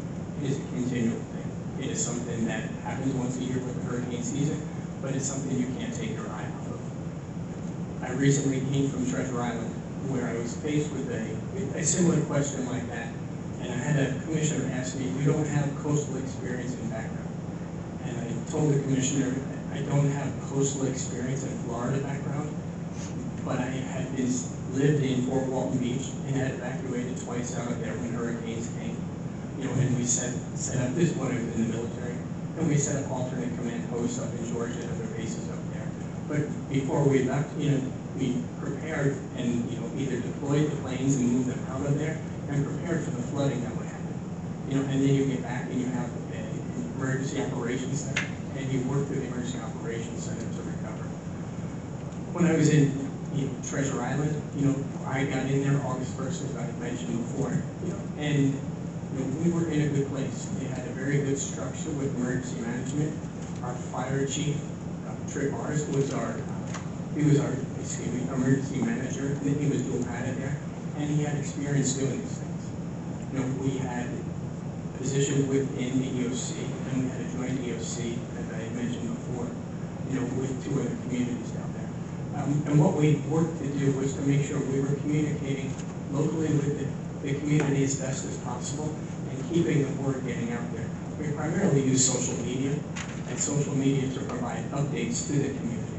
What would happen, what the projected storm surge looked like, how people could best prepare. And we really pushed when the sheriff said evacuate, and there's mandatory evacuations and the bridges were closed. We made sure word got out on that. So what I would do is Indian Rocks Beach, is selected as the managers, come in and to see where we are with that. Where's our preparedness level? From what I hear, it's at a very high state. I went out to your website and I looked at the information that's out there right now for hurricane preparedness. But you can't take your eye off the ball. There's many things that you can do and educate people as they come in here, because you have people who are arriving that may not be familiar with Florida. They may not be familiar with the possibility of something like that may happen. Okay. How do you balance supporting local businesses with managing seasonal tourism while protecting the town's character? And what's your approach to short-term rental compliance?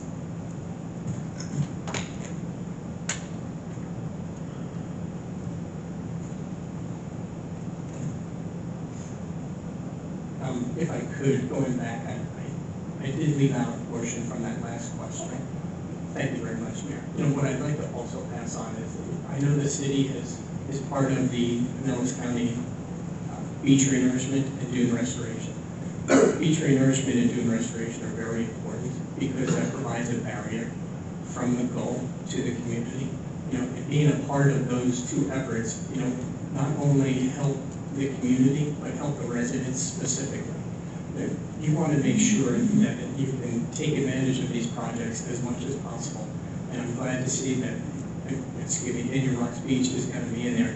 Now, I know that there are some easements that still need to be obtained, and it's the same thing with other coastal communities up and down here. Treasure Island was the same way. We had a number of easements that were not able to be obtained, but obtaining those easements and allowing the work to be done will help fortify the community here. Thank you. The balance, going on to your next question, it's a tricky balance, but a necessary one when you're in a community that relies on tourism. You have tourism because you have beautiful beaches, and you have a community that people want to come to. You have a place that people want to call a place and go to, and repeatedly go to. So how you balance that is to really look to enforce, rules, regulations, guidance, ordinances. There can be a healthy balance between the people who live here and people who are arriving here or here for tourism and temporarily. Just helping them understand, what the community is like and what the community is going through and how they can enjoy the community is important. Short-term rentals, when you get into that subject, it is something that is allowed. Some people may not understand exactly what a short-term rental is or how it's administered. So it's important for a community to have ordinances and to have rules and structures set up around those short-term rentals. And it's the governing body that sets those guidance and those ordinances. So explain it to people, the necessity of maintaining compliance will assist them. People may look at it like, I have to take a short-term rental and I have to register. Why do I have to register? That's just Big Brother or the government looking over my shoulder. Well, you can look at that from a personal perspective of when you take that and you multiply it by 1,000 people or 1,100 places in the community, that's a lot of short-term rental. And you're looking to make sure that from a safety and health perspective, that we have the right, fire systems in place, whether it's in condominiums or houses. We want to make sure you're not overcrowded. We want to make sure that people are understanding life safety and how you can integrate because you're coming into a community and the community is here. And it's just like when you sign up for school. If you're going to school and you have to sign up and you have to provide, a name and an ID or something along those lines, or you have to prove residency when you go get a license, you're just meeting the requirements of that establishment in order to be part of it and to be gifted into either getting a license or signing up for school, or in this case, having a short-term rental in a community. Thank you. Describe your experience with municipal budgeting and capital projects. How do you ensure financial transparency and accountability?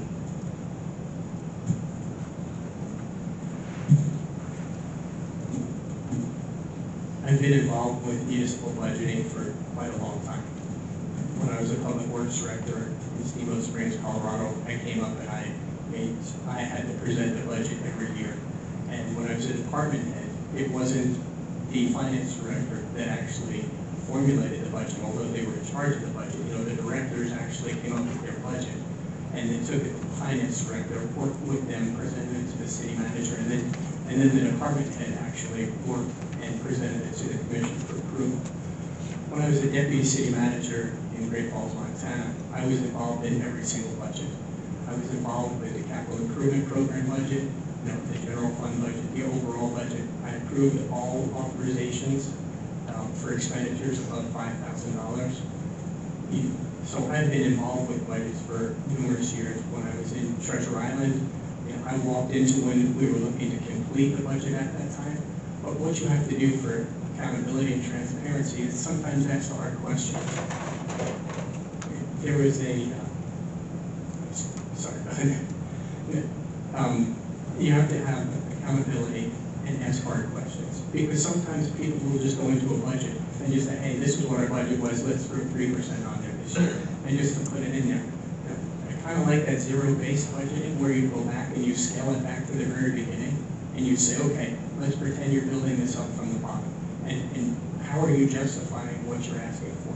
If you can't justify what you're asking for, then there's an issue, and you need to ask some harder questions. Presenting material to the commission is at the same time presenting it to the community. So the community being involved in budget workshops and being able to ask questions or make just FOIA requests and making sure that the city does respond to those requests, that is critically important. In the end, this is the taxpayer dollar. And the taxpayer dollar doesn't mean that, hey, you're going to use somebody else's wallet, spend as you will. No, because that's your money too. And you have to make sure that you are diligent to make sure expenditures are accurate and accountable. And accountability is very, very important with having a budget. But one item I would like to add on the CIP side when I was in Colorado, the department head team came up with a thing called CIP first. And so what we did was, once we had the budget put together and we saw what the projections were, the first $1 million that came out of the budget was directed towards CIP before it went toward anything to do with city operations. It was a very big proposal and proponent system to make sure that we took care of our capital improvement projects first. And so we did that first $1 million, and then we went over and we looked for, departments that needed, either new police cars or, garbage trucks or something along those lines. Thank you. What's your long-term vision for Indian Rocks Beach? And what would you prioritize in your first 90 days?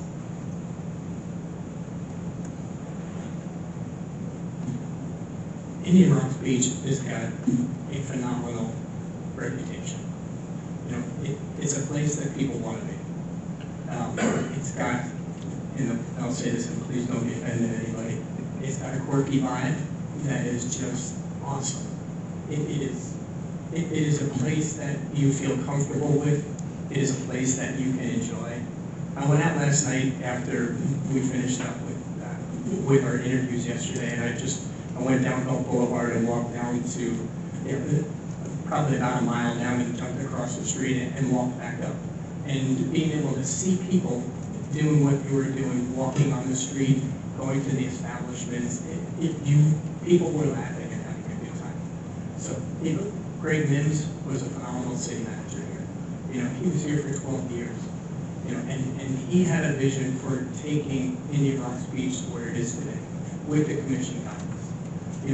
What would be my vision is, where does the commission want to go and what is that next step?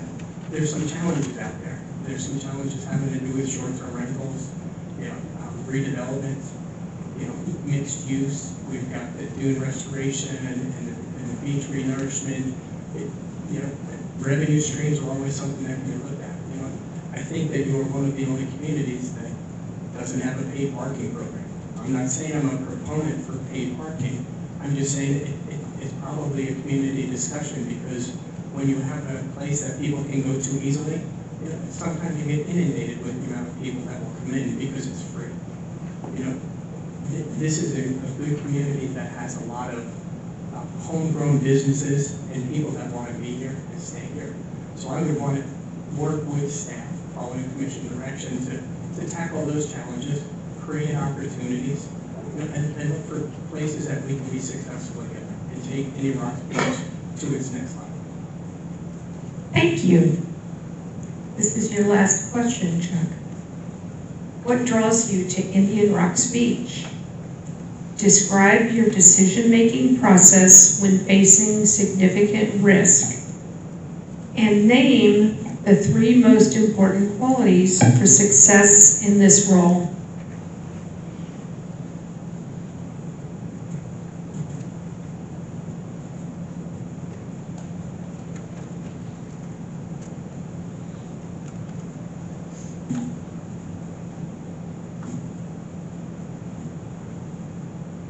Could you repeat that? I want to make sure I got it all. Yeah. What draws you to Indian Rocks Beach? Describe your decision-making process when facing significant risk, and name the 3 most important qualities for success in this role.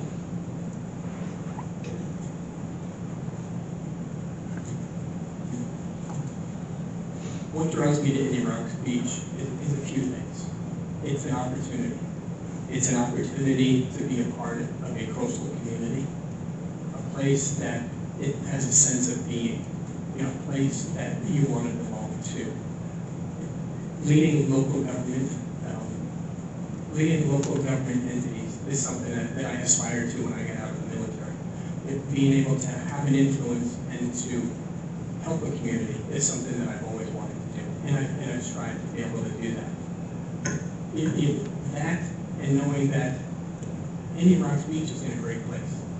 When I look financially, I went through your budgets for the last few years. I talk to people about the staff, I ask questions with county representatives and other city managers, and I ask their opinions about Indian Rock Beach. And when I talked to Greg Mintz, he kind of sold me a little bit about putting in an application. And he just said, if you want to be in a great place, this is where you need to be. And that's kind of what it boiled down to. So that drew me, and as I took a look at some of the opportunities that were there, there's challenges, but there's no place that doesn't have any challenges.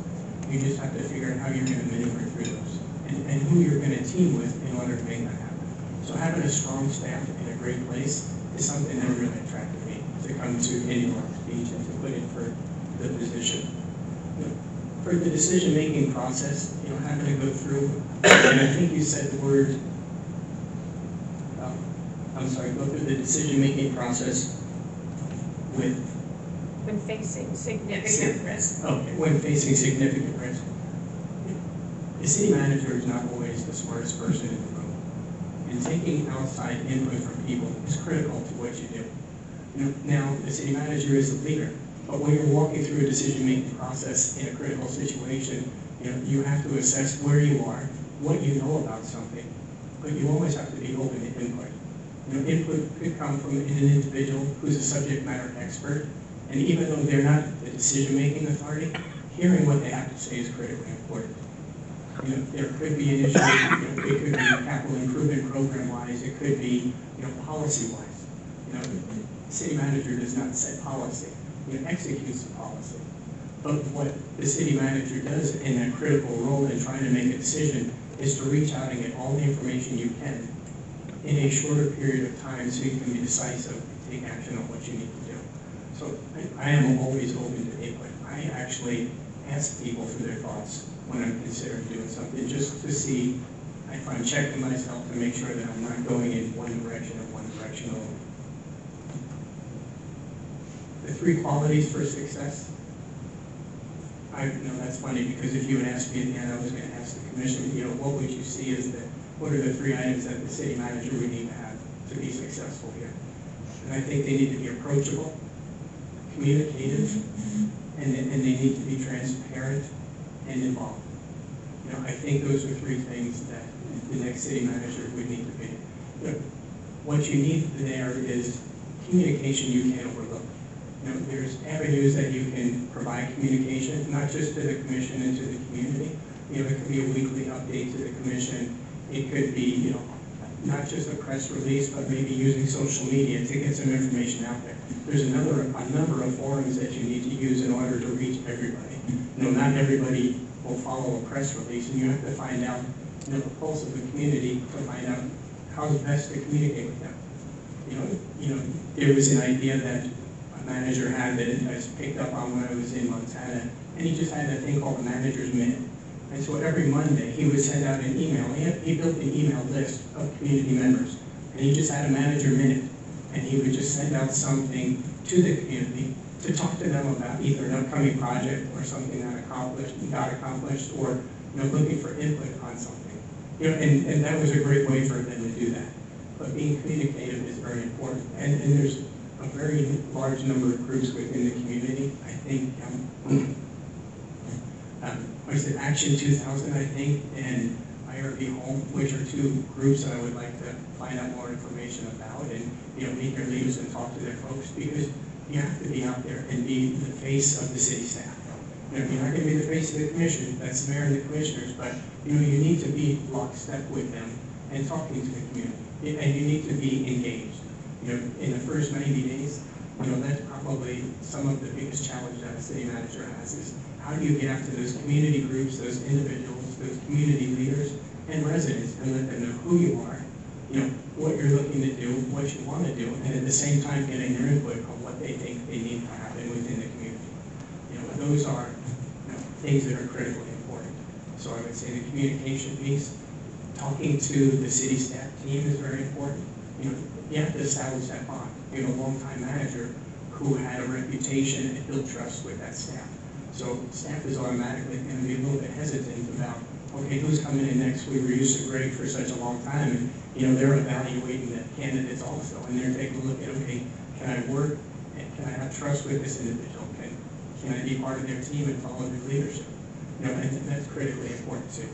You know, making sure that the commission, the community, and staff are the ones that, you know, can have that trust with the candidate or the next city manager. Thank you. Does anybody have any questions for Mr. Anderson? Okay.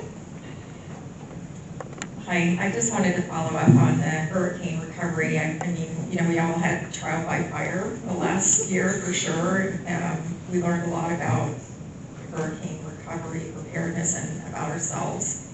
I'm just wondering what your major takeaway, what you could or should have done differently now in hindsight, and how would you apply that here in the event that we have another one, which we hope and pray we do not. I said it out loud, I'm sorry.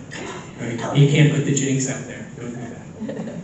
You know, in hindsight, you know, being able to take a look back, you know, situations with hurricanes and with, you know, major events, you know, they are all individualistic and have nuances to them.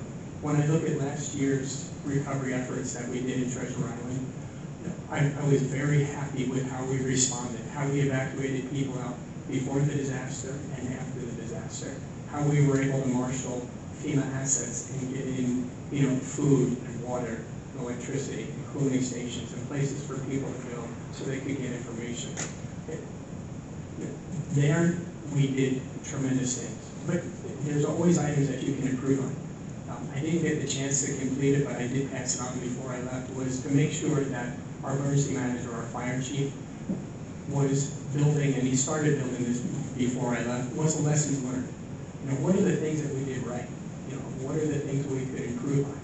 You know, whether that was making sure that we had a generator for our city hall so we could come more quickly back into the building. You know, that's something that glaringly popped out that we weren't prepared for. So now they put in, and, you know, we are going to make sure that there's generator power available for the city building. You know, and then this way we can make that a distribution point for the community. You know, being able to find those lessons learned from departments, you know, whether it's from the police department and how they did their patrols, or whether that's the community development department, they did a thing called pop-up permitting. So what they did was, we got about 12 or 15 golf carts. We started taking people down to Sunset Beach because that portion of the community had probably 6 to 8 feet of sand across the roads, and it was impassable. But we could use golf carts and actually get over the sand and help people get back to their homes. And, you know, they were looking to just get some of those treasures that they weren't able to get before they departed and get them out of their homes. And so we started capturing those lessons learned, and then the fire chief took that, and he was going to be approaching the community and say, hey, this is how we responded before. You know, where do we need to improve? What do you see as a community that, you know, maybe we could be stronger on for next year? You know, is it the placement of where we put comfort stations and, you know, washers and dryers so people could do clothes? Was it the placement of where we had food and water? You know, was it communication? Could we have done a better job or used different methods to communicate with people? You know, could we have put some door hangers on places just to give people information? So capturing those lessons learned, I think, is something that, you know, I would push to make sure I was a part of it, and then make sure that when you get the lessons learned, is to take action on them, to make sure you're not caught in the next time without having to figure out how to be more better prepared. Do you have any questions, Vice Mayor? No, I feel very comfortable in the information that I've been able to glean over the last 2 days, so thank you. Mr. Bigelow? I'm good. Thanks, Chuck. Thank you. Mr. Vaughn? I do not, thank you. Thanks, John. Thank you. I want to know why you really want this job. Why do I really want this? Yeah, why do you really want this job? What's got you on fire about wanting this job? I think the opportunities that are here. I can't say I think. The opportunities that are here. The opportunity to be part of something I truly believe is a strong organization. I think it's a stable organization. But I think that there's challenges here that, pardon me, excite me a little bit. You know, I like challenges, and I like to be able to figure things out. And, you know, I wouldn't say I'm a fixer, but I like when there's problems, and I love figuring out how to navigate and to work through them. I also like working with members of the community. You know, You can have diverse groups and people who have different thoughts. But it's okay to have that. You know, everybody doesn't have to think the same way. And I think knowing that, and knowing that there's a strong staff here, you know, that makes me excited about wanting to be part of this. Yeah, and I want to be part of this for a long period of time. Thank you. Does anybody else have any questions? Thank you. Is there any closing statement you would like to make? If I could ask the mayor and the commission, what do you think success looks like for a city manager? Your next city manager. Well, we're looking for a miracle. A miracle. Got a wand? Yeah. Sure. Yeah. No, I'd like to say thank you to the mayor and to the commission. Everything I said today was entirely true, and I was honest and open with you, because I truly want to apply and be selected for this position. My background, I think, in storm preparedness, and as a former city manager, a public works director, and my military experience aligns with some of the things, or the majority of things, that I think will be opportunities within Indian Rocks Beach.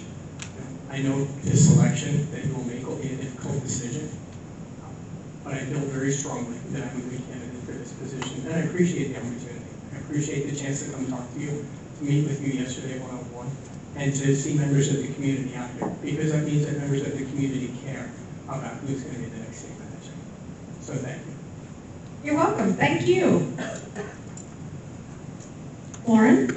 Thank you. Now we're going to open it up. You are all set. Thank you for visiting with us. Thank you. I will certainly reach out to all the candidates there.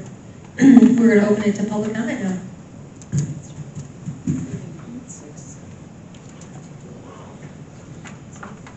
Are we missing them? Hi, Kelly. Yes, it's just me. My name is Kelly Sistrick. I live at 448 Harbor Drive South. And I was here for the August 5th meeting.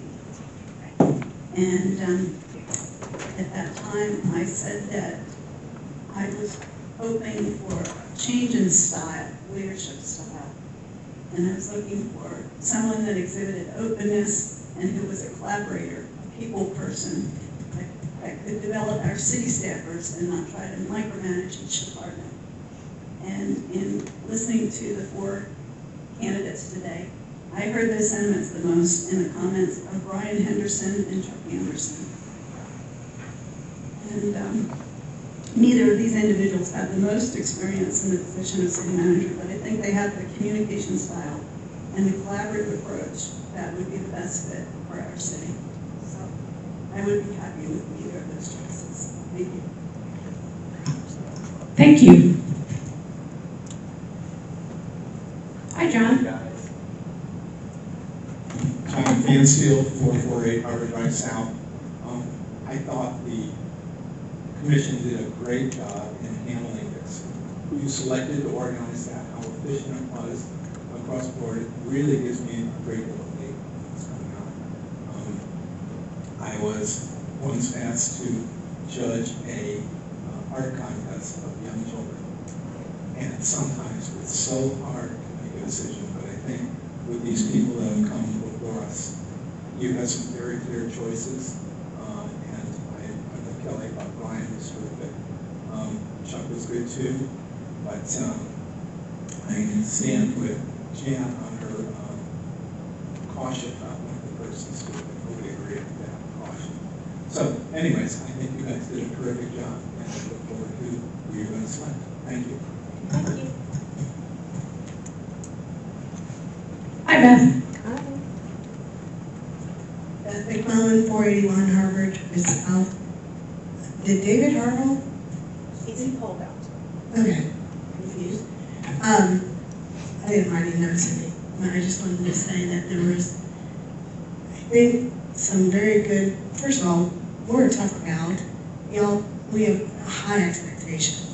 And the list of candidates had a tremendous amount of experience. I was very impressed with everything that they had to offer. So I think as Dune phase, we thought this was going to be, I think that we have a bright future in front of us with whoever we select here.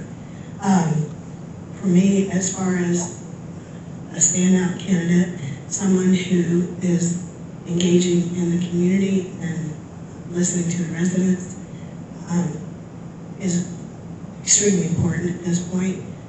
Transparency, I think, is something that we all would appreciate to gain trust. And I like the fact of the communication through social media and other forums. I think that we need to jump into that, the future of that and what it can give to our community. I think our residents are thirsty for as much information as we can get. So I think the opportunity of someone who has experience doing that will be a bonus for us. My standout candidate throughout this whole experience listening and researching myself was Ryan Henderson. Thank you. Thank you guys for all your hard work. Thank you girls for all the work that you did. I'm really impressed by how it's been done and appreciate it. You're welcome. Any other public comment? I'm closing the public comment, and I'm looking for a motion. I make a motion that we adjourn our meeting and reconvene at 6 o'clock. Second. All in favor? Aye. I were. Motion carries. Thank you, everyone.